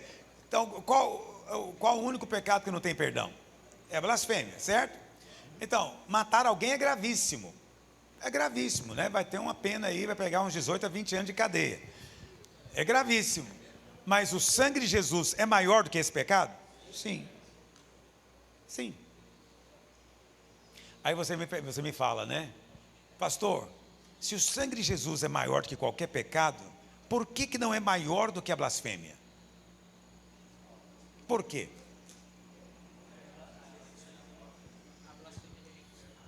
Muito bem, filho, exatamente isso. O que é a blasfêmia, na verdade? É quando a pessoa rejeita o sangue, rejeita o sacrifício. É que você fica achando que blasfêmia é quando a pessoa fala isso ou aquilo outro. Não, qualquer pessoa que diz, não creio nisso, não quero isso, e ela insiste, reincide, ela está blasfemando. Para esse pecado, o sangue não pode agir. Por quê? Porque ela não crê no sangue. Entendeu o que eu estou dizendo? Por isso que é o único pecado. O único pecado que realmente leva hoje para o inferno é você não aceitar o perdão. Só isso. Eu te pergunto, os crentes aceitam o perdão, sim ou não? Então fala para eles ficarem em paz na sua igreja, porque isso é um tormento na vida dos crentes. Eles acreditam que depois que pecou certas quantidades de vezes, blasfemaram. E tem irmão que tem doença mental por causa disso. Porque ele fica no tormento de achar que está no inferno. Alguém mais ergueu a mão aqui antes? Não? Você primeiro, fale, filho. Sim. O apóstolo Paulo, ele fala que tem como um crente, o apóstolo Paulo fala que tem como um crente ele decair da graça. Como que eu sei, qual a característica clara que um crente está decaindo da graça? Vivendo na lei. Ele decai, só tem 2 lugares para você ficar. Ou você está no velho ou no novo. Porque quando termina Malaquias, começa Mateus. Então não tem outro livro ali no meio. Os católicos inventaram, mas não tem. Então presta atenção, ou você está na lei, ou você está na graça. Ou você está casado com a lei, ou está casado com Cristo. Não tem crente solteiro. Está me ouvindo? Não tem. Então, se você sai do seu casamento com Cristo e volta a viver com o marido antigo, além de ser horroroso, imoral, não é?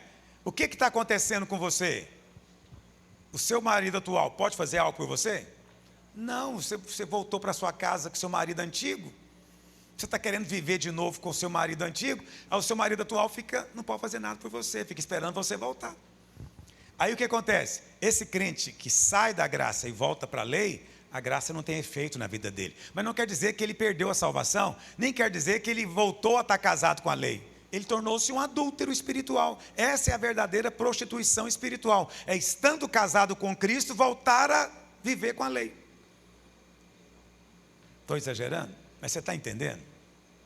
Não é? Não sei se é tão fácil entender. Se você está entendendo, eu estou feliz. Sim, querido. Alô? Mas como equilibrar, né, a questão, né, desse deliberadamente o pecado com 1 Coríntios 5, lá quando fala para expurgar, né, os que estão, os avarentos, os idólatras. Não, né, você não vai equilibrar, você vai simplesmente fazer o ensino bíblico. Qual que é o ensino bíblico? O ensino bíblico é o seguinte: não é que o crente não peca, é que o crente tornou-se alérgico ao pecado. Ele não quer viver no pecado. Então vamos supor que você está em algum pecado, né? Você caiu no pecado, eu fiquei sabendo, não contei para ninguém sabe. Aí eu chego em você e falo, como é que é o seu nome mesmo, filho? Saulo. Cláudio. Cláudio, meu querido irmão, você não sabe que isso não está legal, não combina com você. Você é filho de Deus, a gente não vive assim. Se você é crente, qual que é a sua resposta? É mesmo, eu não quero viver assim, mas quando eu vejo, eu já fiz, me ajuda. Isso é o crente.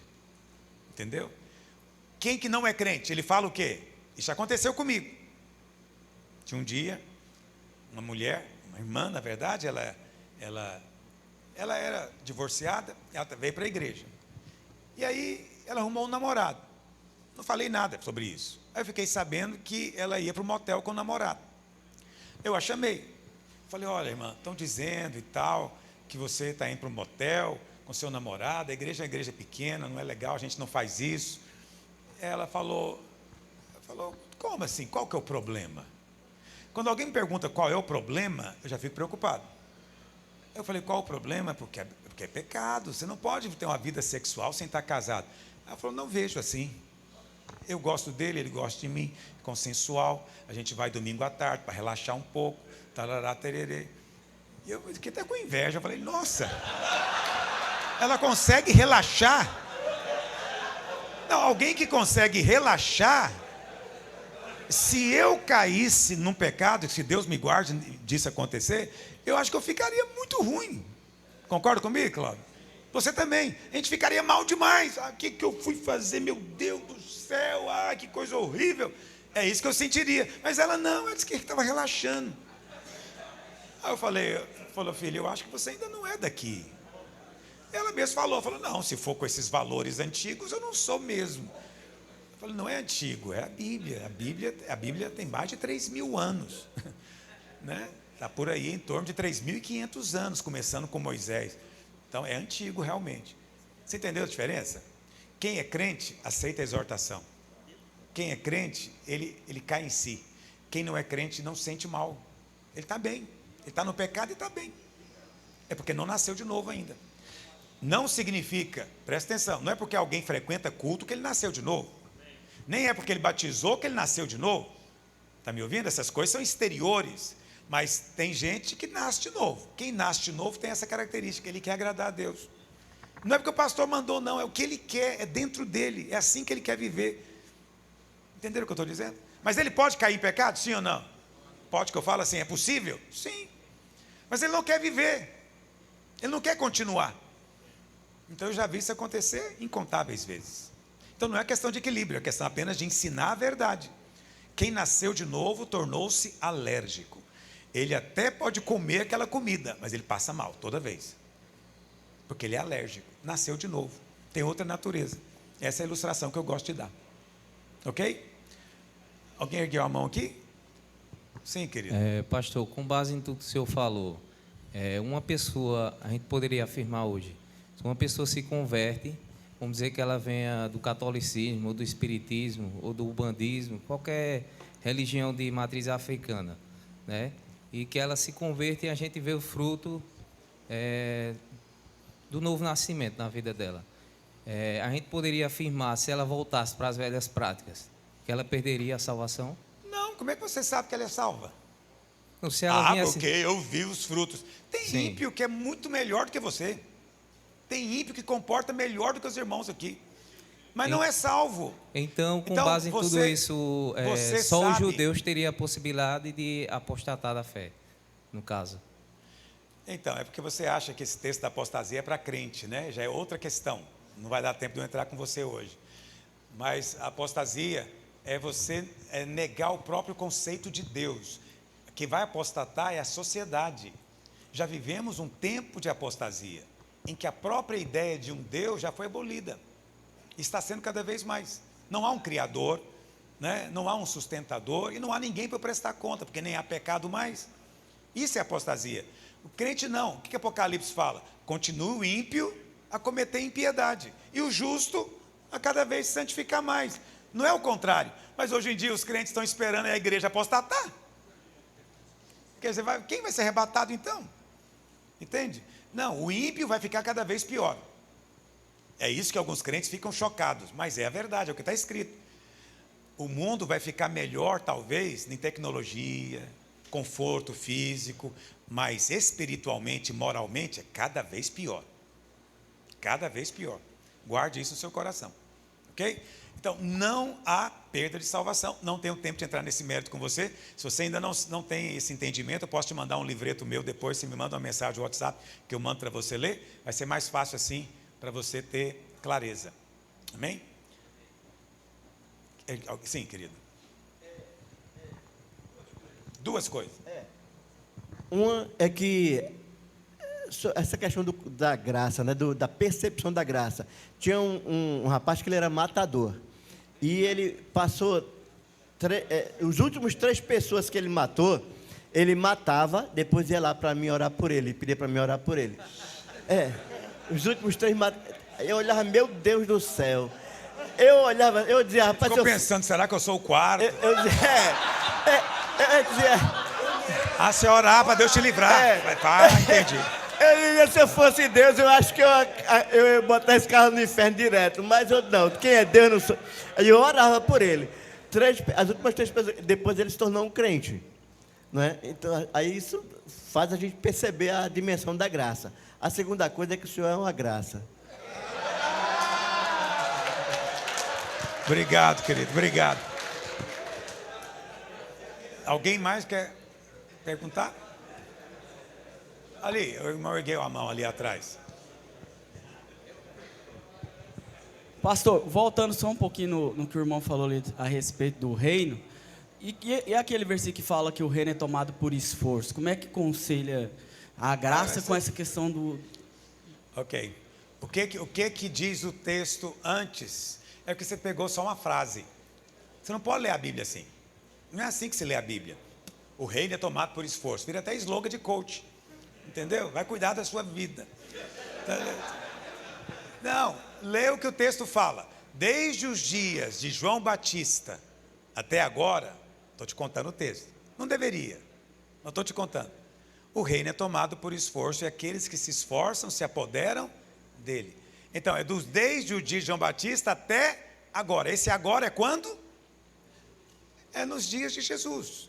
Então, o Senhor está falando o quê? De um contexto de tempo que não é o nosso. Entendeu? Não é o nosso. É porque você acha que João Batista era pregador da graça. Os irmãos adoram pegar a pregação de João Batista e usar como ilustração, porque ele tem certeza que essa é a pregação do Novo Testamento. Então, não é porque João Batista está no Novo Testamento que ele é do Novo Testamento. João Batista é da lei. Jesus falou que ele foi o último profeta. O último profeta do quê? Da lei. Mas nunca teve, dentre os nascidos de mulher, nenhum maior do que João. Não é assim que está escrito? No entanto, agora no reino, o menor é maior do que ele. O menor é maior do que João. O que ele está dizendo aqui? Então você tem que entender. Então, primeira coisa, João profetizou na lei, para os que viviam na lei. João não é pregador da graça, mas ele apontou para Jesus. Então, de todos os profetas, ele foi o único que disse: olha ali, esse é o Cordeiro de Deus, que tira o pecado do mundo. Foi o único. Os outros apontaram de longe. Então, o que determina o tamanho do profeta? É a proximidade com Cristo. Quanto mais perto de Cristo, maior ele foi. Então, João foi o maior, nascido de mulher. Mas hoje, o menor é maior do que João. Por que hoje o menor é maior do que João? Porque hoje o Cristo está dentro de você. E por que, presta atenção, por que você é maior do que João? Porque João não tinha Cristo dentro dele. Entendeu? Não estou dizendo que João não era de Deus. Ele era de Deus, mas ele ainda não tinha Cristo dentro dele. Na verdade, ele morreu sem ter, porque ele viveu na lei. Mas ele creu em Cristo, por isso ele foi salvo. Lembra que a salvação é sempre por meio de Cristo? No dia que a pessoa diz, eis o Cordeiro de Deus que tira, ele está falando o mesmo que Adão falou no Éden. Olha aí, o filho da mulher, é esse, né? Adão não viu, mas João apontou para ele. Então Jesus disse, é o maior. Então, o reino é tomado por esforço. Qual que era o esforço necessário nesse período? É um esforço grande, é você crer que aquele homem que está andando ali é Deus na forma de homem. Entendeu? Aí os que se esforçaram se apoderaram. Precisava de um grande esforço, não é fácil não. É que a gente condena rápido, né, o pessoal? Mas aquele ali é Deus. Puxa vida, Galileu, não é filho de Maria? José, não é carpinteiro, não é o pai dele? Então como é que ele é o Messias?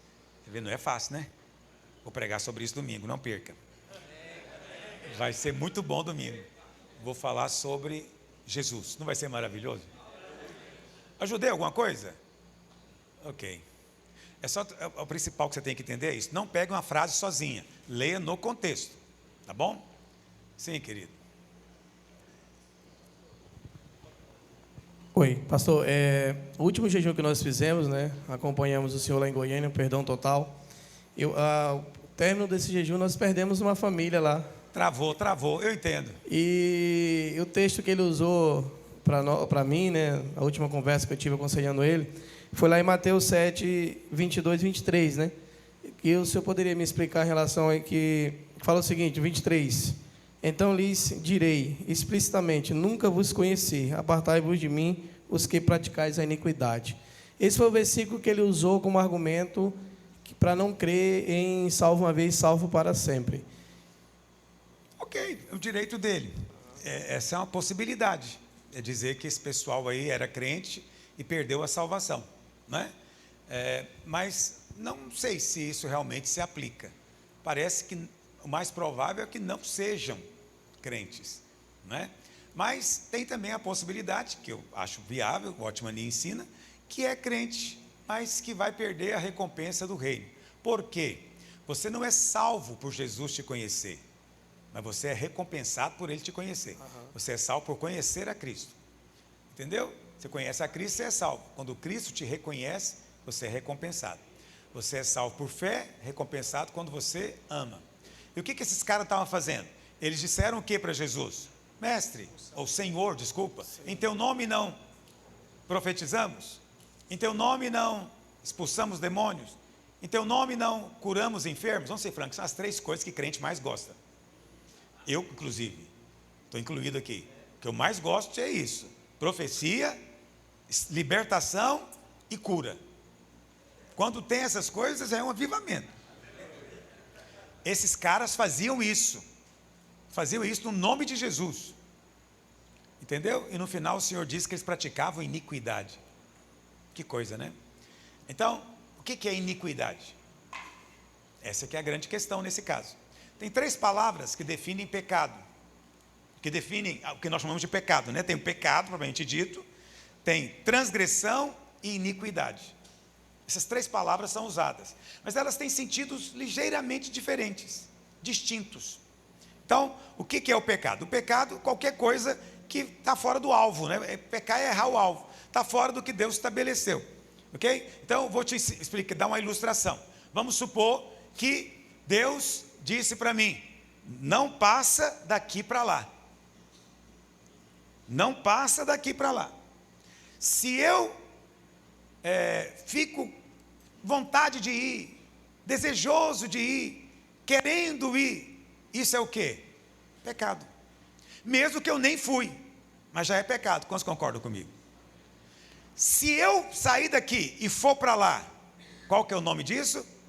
Transgressão, porque Deus me deu uma ordem clara: não vai para lá. Quando eu desobedeço claramente, eu estou transgredindo uma ordem. Só há transgressão onde há ordem, onde há lei, ok? Então Deus deu a lei para transformar todo pecado em transgressão. Então agora eu saí daqui e fui para lá, transgredi. O que é iniquidade?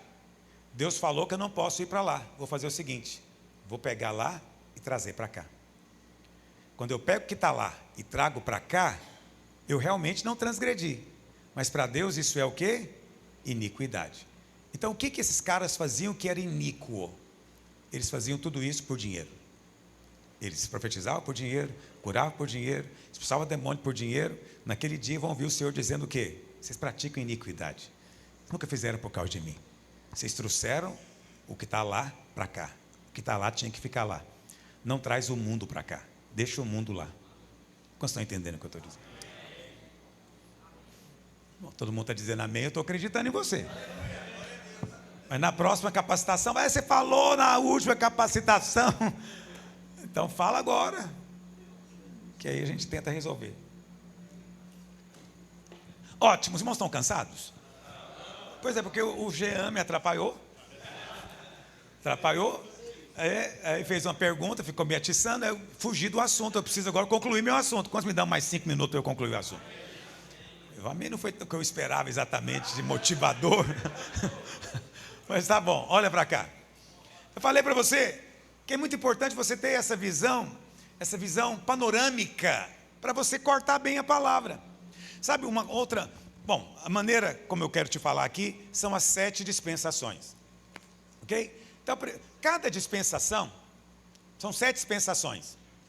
Cada dispensação, essa aqui é uma coisa que eu vou falar para você também, termina com juízo. Deus sempre julga, Ele dá uma revelação, ou seja, Ele amplia o entendimento daquela profecia de Gênesis 3,15. Ele amplia algo daquilo ali, e o homem inevitavelmente vai cair. E o resultado disso, inevitavelmente, é juízo de Deus. Mas você sabe, Deus é tão bom que até no juízo de Deus tem graça. Isso é uma coisa louca que eu tenho que te falar. Até no juízo de Deus houve graça. Então vamos ver, cada dispensação. Qual que é a primeira dispensação? Inocência. Essa foi aonde? No Éden. E lá no Éden, Deus deu para o homem uma revelação para ele: não coma dessa árvore. O homem caiu? Sim. E o que acontece? Veio o juízo. Qual foi o juízo? Os irmãos demoram muito a responder certas perguntas. Aí eu fico pensando, se você fala, mas teve juízo? Não teve juízo. É que eu sei que o ensino comum é que o juízo é o seguinte: Deus falou o que para a mulher? Você aprontou isso aí? Você vai se submeter ao seu marido agora, ele vai ser o cabeça, e quando você der a luz, eu vou multiplicar a dor. Aí o pessoal fala, olha o juízo na mulher, né? E para o homem, qual foi o juízo? Então, você agora vai trabalhar, meu amigo. Vai lá para fora, você vai trabalhar. E aí você fica pensando, Adão é o culpado de eu trabalhar. Não, mas Deus trabalha, que história é essa que trabalha juízo? Jesus disse o quê? Meu pai trabalha até agora e eu trabalho também. Se Deus trabalha, não pode ser maldição. Entendeu? Então, o que significa isso na verdade? Isso aí não é juízo de Deus, filho. Isso aí é Deus limitando o pecado. É como se Deus dissesse o seguinte: olha, agora que vocês fizeram isso, o pecado vai começar a aflorar. Eu vou tentar melhorar a coisa para você. Então, você vai trabalhar. Como é que Adão trabalhava? Ele ia para o escritório, sentava na frente do computador, ficava o dia inteiro? Não, no cabo da enxada, meu amigo. Cabo da enxada, tinha que agarrar um terreno ali, limpar ele, tirar galho, tirar pé, depois arar, semear. O pau quebrava, machucava tudo, era um sofrimento. Mas quando acabava o dia, ele queria sair para pecar? Alguém dizia para ele, Adão, vamos fazer alguma coisa? Ele falava, rapaz, estou morto. Entendeu? Então, esse é o fato. Quem mora no interior peca menos. Por quê? Porque ele não dá conta. Ele não dá conta. O sonho dele é ir para captar, né? Para quê? Para trabalhar no banco, o dia inteiro, na frente de uma tela de computador, que quando dá 18 horas, o cara não gastou energia nenhuma física. Ele quer sair para a balada, é ou não é? E aí lá ele vai aprontar todas, porque está cheio de energia. Mas o que Deus planejou era que você gastasse a energia para te proteger, filho. Trabalho é proteção. E mulher também que dá a luz e dói, hoje não dói mais, aqui no Brasil pelo menos, né? Pelo menos ela pode evitar, e só aumenta o pecado. Uma mulher que deu a luz, se ela vê o homem, ela taca pedra nele, ela esfaqueia ele. Esse negócio de vamos ter esse parto amigável é só para casal muito ajustado. Porque quando o casal não é ajustado, na hora do parto a mulher quer esganar o cara. Ele não pode chegar perto, porque ela vai acabar com ele. Porque ela pensa o quê? Olha o que você aprontou comigo, miserável. É sério. Mas Deus planejou que fosse assim, para ela ficar esperta. Ela fala, pensa bem agora antes de você fazer de novo. É isso que Deus fez. Então, isso é juízo ou é graça? Então, qual foi o juízo de Deus, na verdade? Expulsão. Então, ser expulso foi o juízo.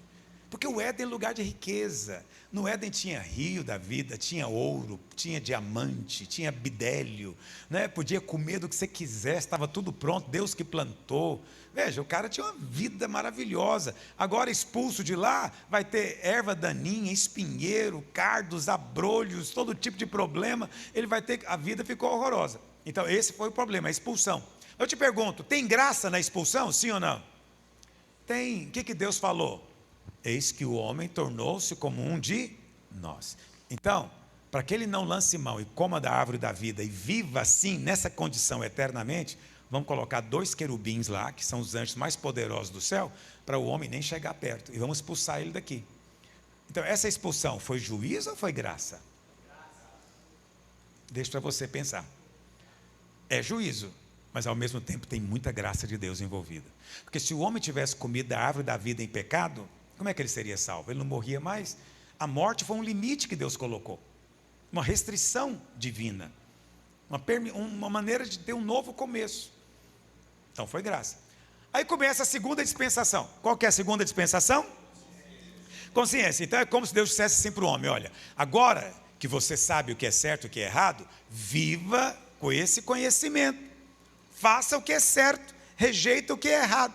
Em outras palavras, viva de acordo com a sua consciência. Então, até hoje, você vai encontrar pessoas, quando vai fazer algum discurso em algum órgão público, é muito comum esse tipo de gente. Ele tem uma aparência piedosa, ele chega dizendo: se todos nós vivêssemos de acordo com a nossa consciência, a sociedade seria maravilhosa. Já ouviram essa conversa? Isso é blá, blá, blá. Isso não existe. Ninguém vive pela própria consciência. Isso é uma impossibilidade. Porque se fosse possível ao homem rejeitar o mal e fazer o bem, precisava de Cristo ter vindo? Não precisava. Então, o homem tem consciência do certo e do errado, mas não tem poder para fazer o certo. Não tem. Ele precisa nascer de novo. Ele é escravo do errado. Estão entendendo o que eu estou dizendo? E isso tudo vai acontecer aqui do capítulo 4 até lá pelo capítulo, quando vem o dilúvio, né, depois do capítulo 6, quando tem essas 2 linhagens de homem. Eu falei para você, eu acredito que os filhos de Deus eram anjos caídos e os filhos dos homens ali eram os descendentes de Sete. Né? Eu creio que houve uma mistura de anjo com homem. Se houve uma mistura, o dilúvio foi só juízo, irmãos? Ou será que tem graça envolvida? Se Deus eliminou toda uma raça que nos era prejudicial, isso é juízo ou é graça? Por um lado foi juízo, mas por outro lado foi graça. Por quê? Porque permitiu a linhagem para Cristo vir. Amém? Muito bem, aí depois vem a terceira dispensação, né? Terminou com juízo, você percebe? Cada dispensação termina com juízo. Estão percebendo o que eu estou dizendo? E aí vem a terceira, qual que é a terceira? O governo humano. Então, nessa dispensação do governo humano, Deus dá uma ordem muito clara, né, para o homem, que ele deveria fazer o quê? Espalhar pela terra. Mas aí o homem lá no capítulo 11, ele fala o contrário. Vinde, juntemos, né? Não vamos espalhar pela terra, deliberadamente se opondo ao que Deus falou. Deus faz questão de mostrar isso. E ali, você sabe, surge a Torre de Babel, que eu já te expliquei hoje, não vou repetir. E aí vem o juízo de Deus. O juízo de Deus foi a confusão de línguas. Eu sei que você pode dizer, mas onde é que está a graça nisso aqui? Meu amigo, a graça é porque um governo mundial é maldição, não é bênção. Imagina se o mundo inteiro fosse uma Venezuela, para onde você ia fugir? Se o mundo inteiro fosse uma Coreia do Norte, para onde você ia fugir? Não é maravilhoso que os coreanos tenham para onde fugir? Se quiserem, ou tentarem, é maravilhoso. Não é maravilhoso que os venezuelanos podem cruzar a fronteira e sumir de onde eles vivem? É maravilhoso. Então, é muito bom que não tenha um governo mundial. Governo mundial é a ideia de tiranos, de gente muito demoníaca. Né? Vai vir, porque a Bíblia diz que vem. Não tente impedir, porque virá. O que tem que vir, virá. Mas houve esse governo mundial aqui, mas Deus veio e dispersou todo mundo, ou seja, forçou a barra, para que houvesse essa liberdade. Então, muita gente vê só o juízo, mas quando os seus olhos vão se abrindo, você vê que até no meio do juízo, no meio da ira, existe misericórdia. Aí termina, com o juízo de Babel vem a quarta dispensação. Qual é a quarta dispensação? Da promessa. Na promessa você tem algo muito interessante, porque Deus chama Abraão, e Deus não faz exigências, só promessas. Só promessa. Abraão, portanto, a aliança de Deus com ele é uma aliança baseada em quê, meus irmãos? Graça. Só baseada na graça. E Paulo diz em Gálatas que hoje a nova aliança é uma continuação da aliança de Deus com Abraão. Por isso ele diz que nós é que somos os verdadeiros filhos de Abraão. Nós os que cremos. Somos justificados por fé, como foi Abraão, o primeiro. E aí surge um paradoxo, porque Deus ama paradoxos, né? O novo é mais antigo do que o velho. Entendeu? A nova aliança já estava lá em Abraão. portanto, mais antiga do que a velha aliança, que começou 430 anos depois de Abraão. Olha que coisa impressionante. E aí, Deus faz a promessa para Abraão. Você vê que Abraão peca. Abraão pecou, sim ou não? Você consegue lembrar algum pecado dele? Ele foi para o Egito e lá ele mentiu, né? Quando ele mente, Deus disciplina ele?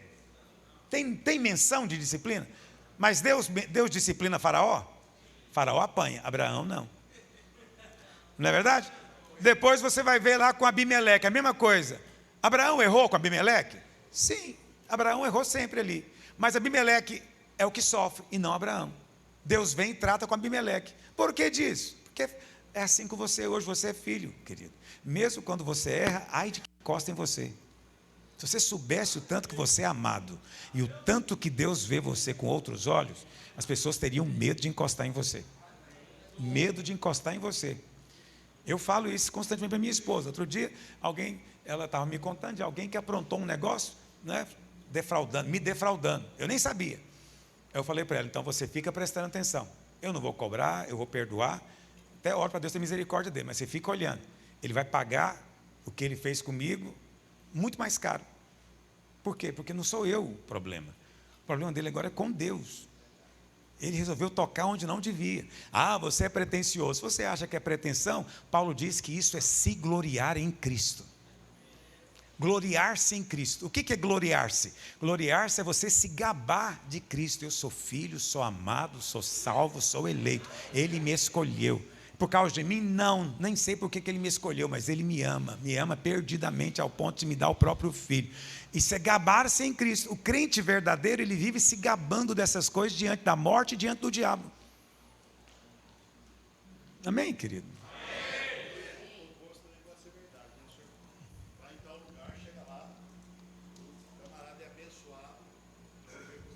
Não é maravilhoso isso? O oposto é verdadeiro. Você pode ser um José. Chega na casa do Potifar, Potifar é abençoado por causa de você. E Potifar sabe que é por causa de você.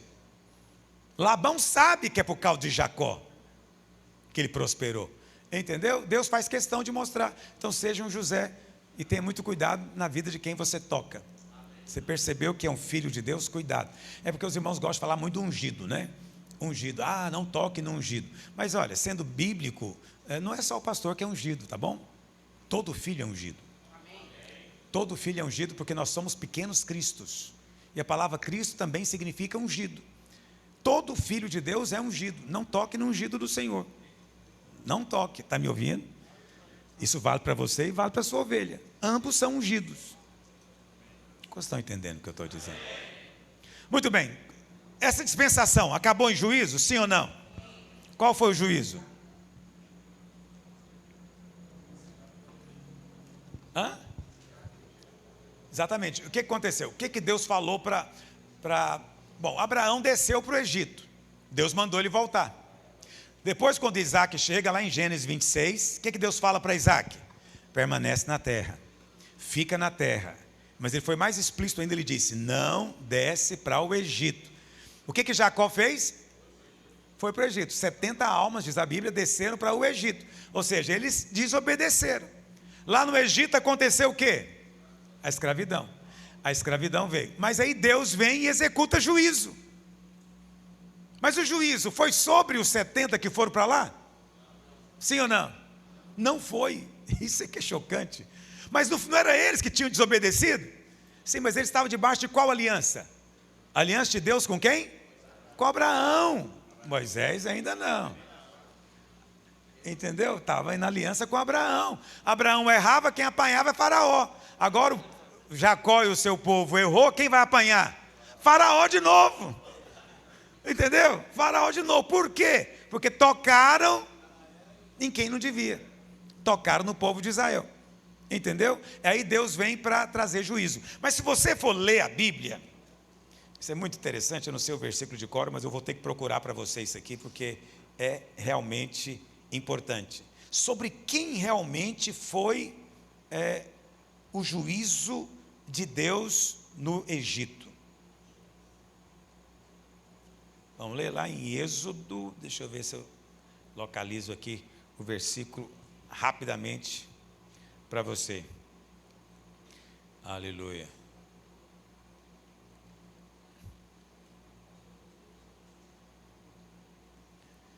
Então é Êxodo 12,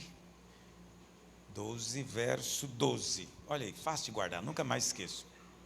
Êxodo 12, verso 12. O juízo de Deus, você está acostumado a pensar que veio lá no Egito. Mas aqui, a Bíblia mesmo explica sobre quem que foi o juízo. Olha o que diz: porque naquela noite passarei pela terra do Egito e ferirei na terra do Egito todos os primogênitos, desde os homens até os animais. Olha o que diz aqui agora: executarei juízo sobre todos os deuses do Egito. O juízo então foi sobre os deuses. Que coisa impressionante. Por que que Deus está julgando os deuses? Essa é uma questão importante. Vamos ler lá em Josué 24, verso 15. Josué 24, verso 15. Olha o que diz. Isso é Josué dizendo: porém, se vos parece mal servir ao Senhor, escolhei hoje a quem sirvais. Se aos deuses a quem serviram vossos pais, que estavam da além do Eufrates, ou aos deuses dos amorreus em cuja terra habitais. Eu e a minha casa serviremos ao Senhor. Então presta atenção, aqui está dizendo que Abraão era idólatra antes de conhecer o Senhor. E o povo de Israel, lá no Egito, também, eles criam em Deus, mas também criam em Osíris, Horus, entendeu? Criam nos outros deuses. O que Deus vai fazer agora aqui? Deus vai executar juízo sobre esses deuses para o bem do seu povo. Então é juízo por um lado, mas é muita graça por outro. Então, por exemplo, a Bíblia fala, por exemplo, o Nilo. O Nilo era um deus no Egito. Eles adoravam. Eu não sei se lá onde você mora tem isso, né? Mas já vi na televisão, eu mesmo nunca vi pessoalmente. Tem o pessoal que adora Iemanjá. Eles vão lá para o mar. Não é assim? Fazem oferenda, não sei mais o quê. No Egito era a mesma coisa. Eles faziam oferendas ao rio. O rio era um deus deles. Qual que é a primeira praga que Deus faz? Transforma a água do rio em sangue. É um negócio podre, terrível. O rio fedeu muito, os peixes morreram. Então, Deus é um Deus de bom humor. O que Deus está dizendo? Você não gosta dele? Adora ele, mergulha nele, se enche dele. É o seu Deus, esse é o seu Deus. Deus mostrou a realidade de cada Deus. Aí a segunda praga, qual foi? Quem se lembra? As rãs. Eu estou cobrando demais de você, né? Estou cobrando de você as 10 pragas. Você sabe que teve praga. Praga você sabe, já está um bom começo. Então, foram 10, também já ajuda bastante. Então, teve a praga das rãs. As rãs também eram adoradas. Eram adoradas. Entendeu? O que Deus faz? Já que você gosta tanto, eu vou te dar tanta rã que você não vai aguentar. A Bíblia fala que tinha rã em todo lugar. Eles não suportavam as rãs. Mas era o Deus deles. Como é que eles não suportam? É o contrário de nós, né? Quanto mais espírito, mais unção, mais você quer. Não é verdade? Mas os deuses ímpios, você quer, mas só um pouquinho. Porque se ultrapassar, ninguém quer. Esse é o juízo de Deus. O juízo de Deus é graça para você. Deus está mostrando para Israel o que são os deuses do Egito. Não são nada. A praga das moscas não é mosca, é escaravelho. Escaravelho é um tipo de besouro que era adorado no Egito. Mas veio tanto besouro. Besouro é um negócio asqueroso, porque besouro nasce aonde? E vive do quê? Estrume. Você não sabe nada de besouro, né? Besouro vive do estrume. Entendeu? Quem mora em fazenda sabe o que eu estou dizendo. E aí, aqueles bichos invadem a sua casa. E Deus está dizendo: adora. Você não tem aí um colar pendurado, um besouro? Pega muitos para você.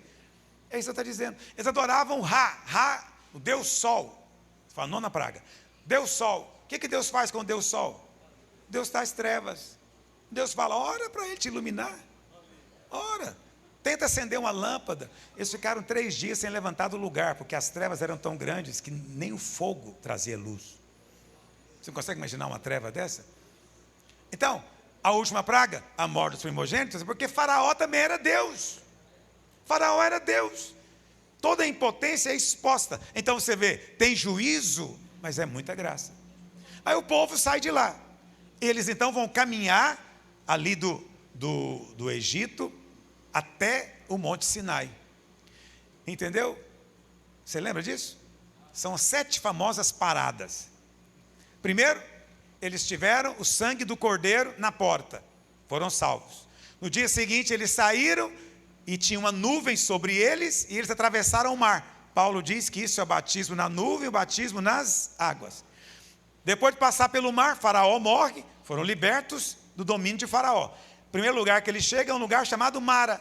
As águas eram amargas, murmuraram, reclamaram, que eles faziam isso o tempo inteiro. Mas ninguém morre. Deus mostra uma madeira que sara a água. Dali eles vão para um outro lugar chamado Elim. E lá em Elim tinha 12 fontes de água, 70 palmeiras. 12 e 70, é o número do governo de Deus. Deus está governando no meio do seu povo. Deus habita no meio do seu povo. Não é? Dali eles vão para o deserto e sim, lá não tem comida. Exatamente 2 meses e meio depois, Deus manda o quê? Pão do céu para eles, o maná. Dali eles vão para Refidim. Lá em Refidim, Deus faz sair água da rocha. Mas em nenhum momento vem juízo de Deus. Em nenhum momento. Eles murmuraram, por que não deixou a gente morrer lá? Por que nos trouxe para cá? Era melhor ser escravo no Egito. Um negócio horroroso. Mas não tem juízo, porque eles estão debaixo de qual aliança? De Abraão. Mas agora a coisa vai mudar. Deus chega no capítulo 19 e fala para eles, olha, é o seguinte, se vocês me ouvirem, vocês vão ser minha propriedade peculiar. Vocês vão ser para mim um reino de sacerdotes. Deus não queria ter uma tribo de sacerdotes, o país inteiro. Não é uma nação santa. É isso que Deus queria para eles. Mas aí o povo, diz a Bíblia, fala o que para Moisés? Tudo que Deus falar, nós vamos fazer. Aí diz a Bíblia, no versículo seguinte, que uma nuvem negra veio sobre o monte. Mudou o clima. Por que mudou o clima?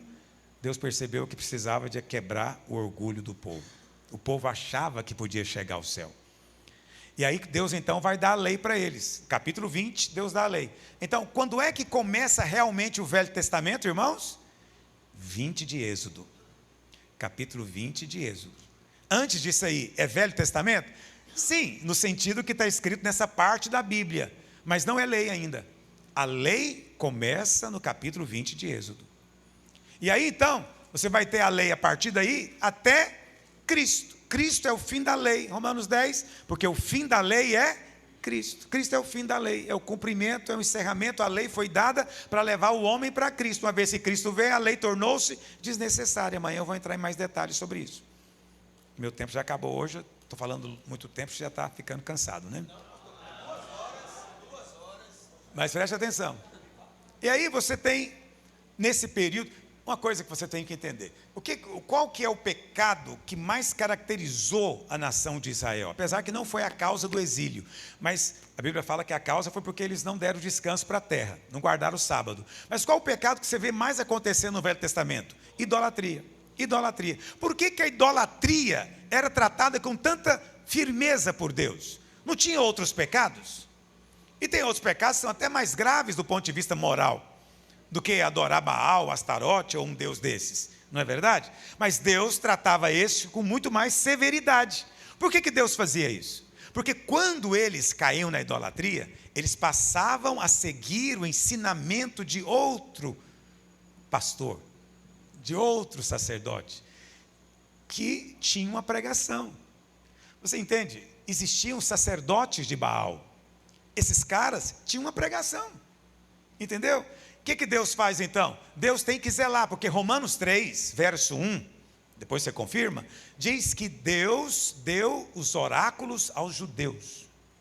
Né? Paulo pergunta, qual que é a vantagem de ser judeu? Ele mesmo responde, muitas. Mas a principal delas é que aos judeus foi dado os oráculos. O que é o oráculo de Deus? É a palavra. Essa Bíblia que você tem na mão, ela foi dada inicialmente para os judeus. Judeus. Só que, quando o povo caía em idolatria, eles passavam a seguir outro profeta. Entendeu? E aí tinha o risco de quê?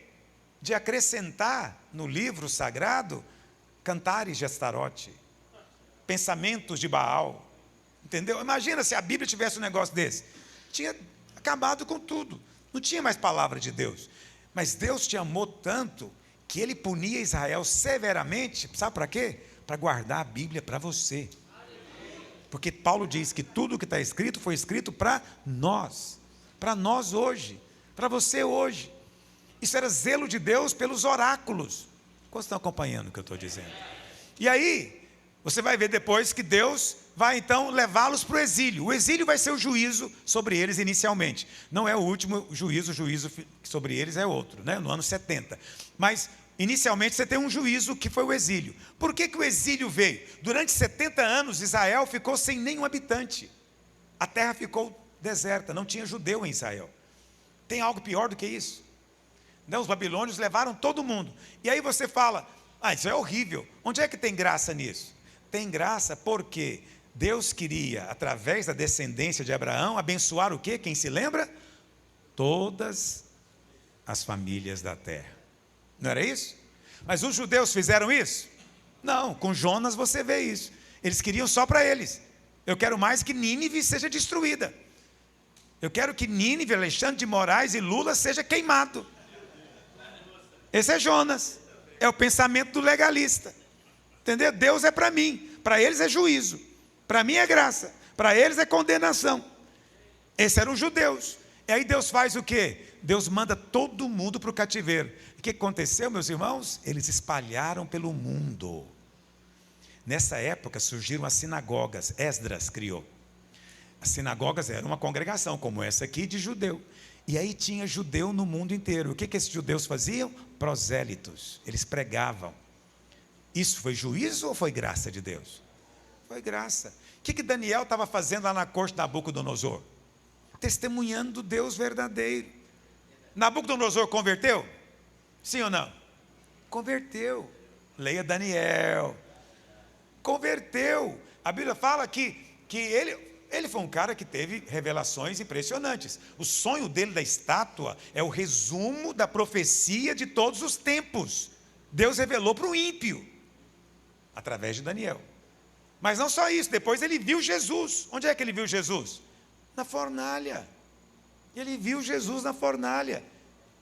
Viu o próprio Deus. Não é verdade? A Bíblia fala que ele não se curvou. Ele virou um bicho, diz a Bíblia.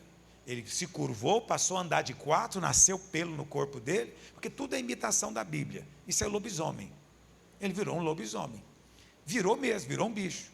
E Deus falou, até o dia em que ele se humilhar. A Bíblia fala que teve o dia que ele levantou a cabeça para o céu e reconheceu que havia um Deus. Deus fez o quê? Levantou ele, restituiu ele, e ele então proclama no final que só há um Deus sobre a terra, o maior rei daquela época. Por que aconteceu isso?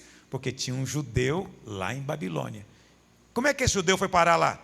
Ele foi porque quis? Não, foi levado cativo. Mas cativo de quem realmente?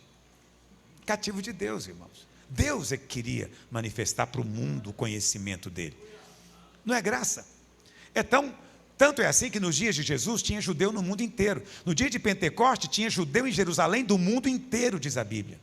Do mundo, lá se menciona 17 países que os judeus vieram para adorar. Esse povo estava nesses lugares testemunhando de Deus, falando de Deus. Entendeu? Isso para depois favorecer a vinda do Messias. Aí Cristo vem. Quando Cristo vem, eu pergunto para você, quando Cristo vem, quando é que começa realmente o Novo Testamento? Foi no nascimento em Belém? Não. A nova aliança começa quando? Quando Cristo levanta o pão e o cálice e depois levanta e vai para a cruz. Esse foi o momento em que a nova aliança foi feita. A ressurreição foi necessária para quê? Para comprovar que Deus tinha aceitado, que foi válido. A ressurreição é a prova de que nele não havia pecado. Ok? E aí, quando ele ressuscita, começa a nova dispensação. Por isso que ele diz, fica em Jerusalém esperando a promessa do Pai. Qual a promessa? O Espírito virá. 50 dias depois, o Espírito vem. Então, quando é que começa o Novo Testamento realmente? É aí. É no livro de Atos. Só que no livro de Atos tem uma mistura. Você ainda tem o templo em Jerusalém, mas você tem agora, como diz Estevão, um novo templo que não é feito por mãos humanas. Você tem 2 templos. Não é verdade? É uma transição. Quanto tempo dura essa transição? 40 anos.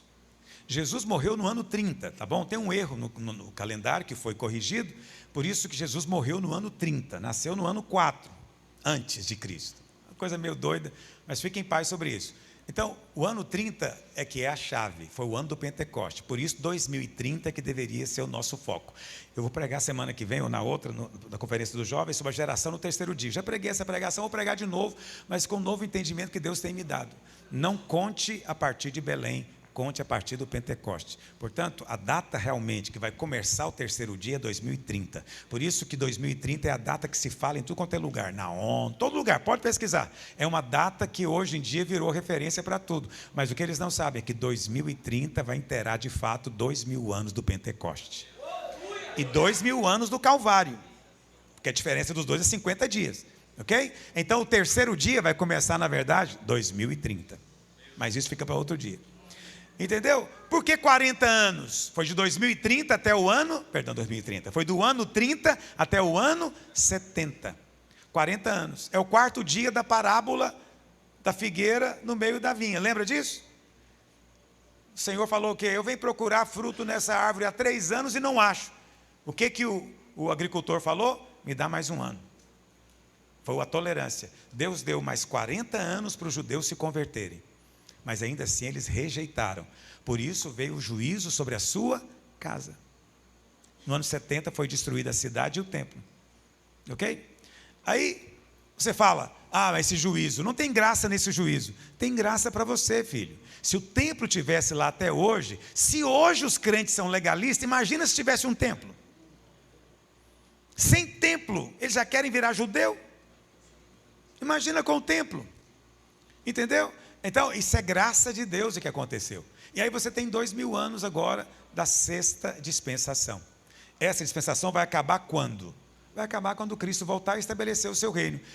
Ela vai acabar com juízo também? Sim ou não? Sim. Qual vai ser o juízo? A grande tribulação. Tem graça na grande tribulação? Tem, porque vai ter um governo mundial, filho.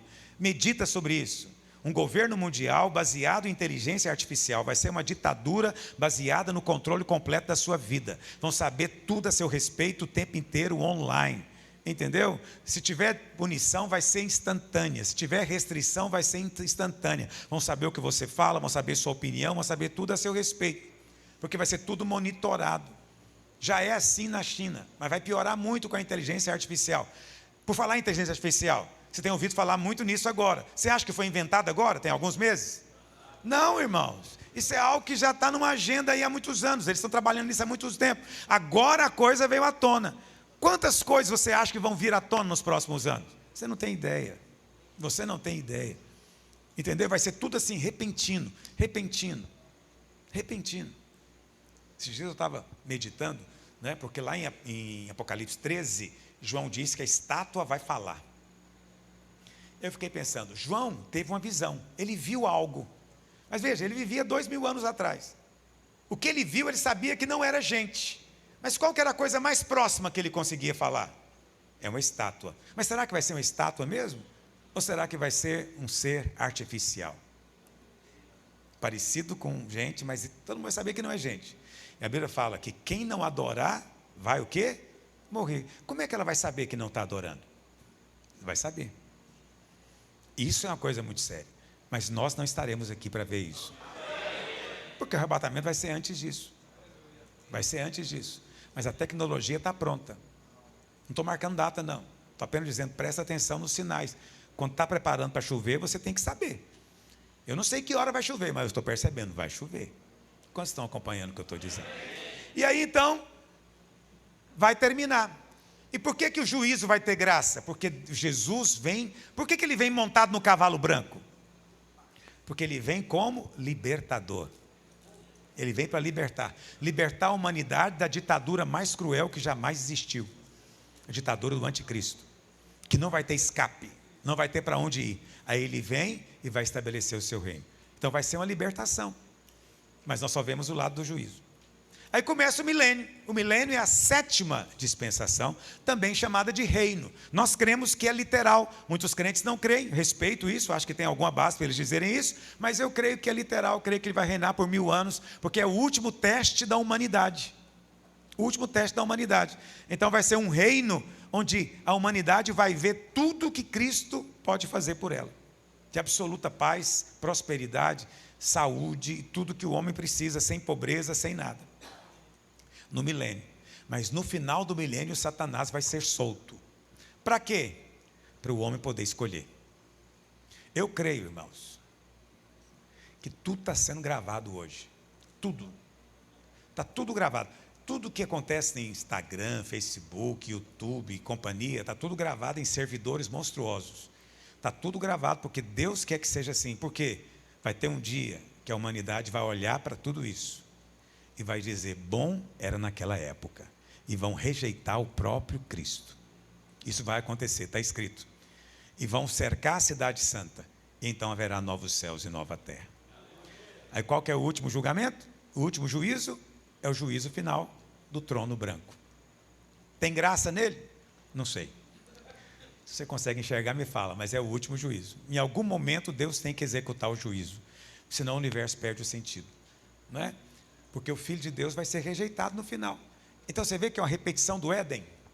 A serpente falou, Deus falou, o homem escolheu a serpente. Lá no final, eles vão ter 1000 anos para comparar, mas eles vão assistir os vídeos de hoje e dizer, legal era naquela época, a gente quer voltar a viver daquela forma. Mas você não pode rejeitar Cristo e ficar por isso mesmo, né? Então, se eles querem o diabo, eles têm que ir para onde? Para onde o diabo está. O lago de fogo não foi feito para nós, mas quando o homem quer morar com o diabo, até para lá que ele vai. Mas eu não, eu estou noutra. Amém, irmãos? Eu sei que eu estou te dando uma congestão hoje de informação, ok? É só um desabafo. Mas tem alguma pergunta? Você já combinou com o vizinho, né? Você perguntar, eu acabo com você, miserável. Fala, querido, pode falar.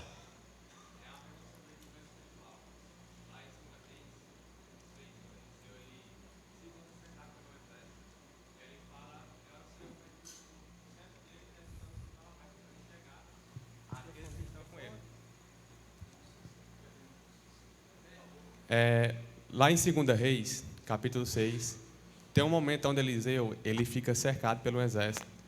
E aí ele fala, o servo dele fala para ele que está uma luta muito grande. E aí ele diz assim, ora ao Senhor, pedindo para que ele tenha a visão aberta, para enxergar que ele está com ele.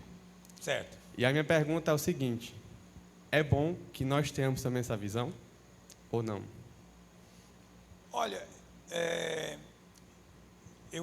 está escrito na palavra para você não precisar de ver, só crer.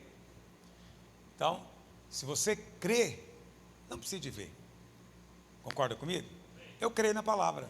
Eu creio que o que está escrito é verdade. Então, mais numerosos são os que têm o meu favor dos que vêm contra mim. Maior é aquele que está em mim do que aquele que está no mundo. Eu já creio. Eu estou em paz sobre isso.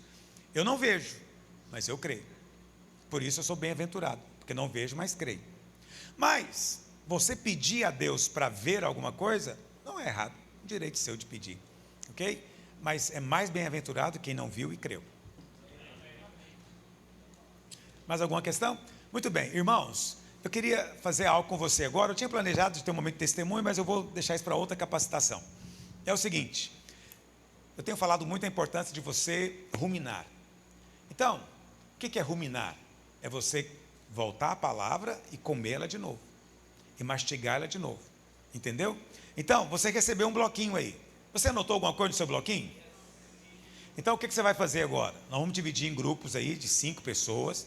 E cada um vai ter a oportunidade de compartilhar de novo aquilo que anotou. Entendeu? E até coisas que eu nem falei, mas que você foi abençoado, porque Deus já falou mais coisas com você. Você vai abençoar os irmãos também. É uma maneira de você fortalecer aquilo que você tem recebido. Quantos querem fazer isso agora?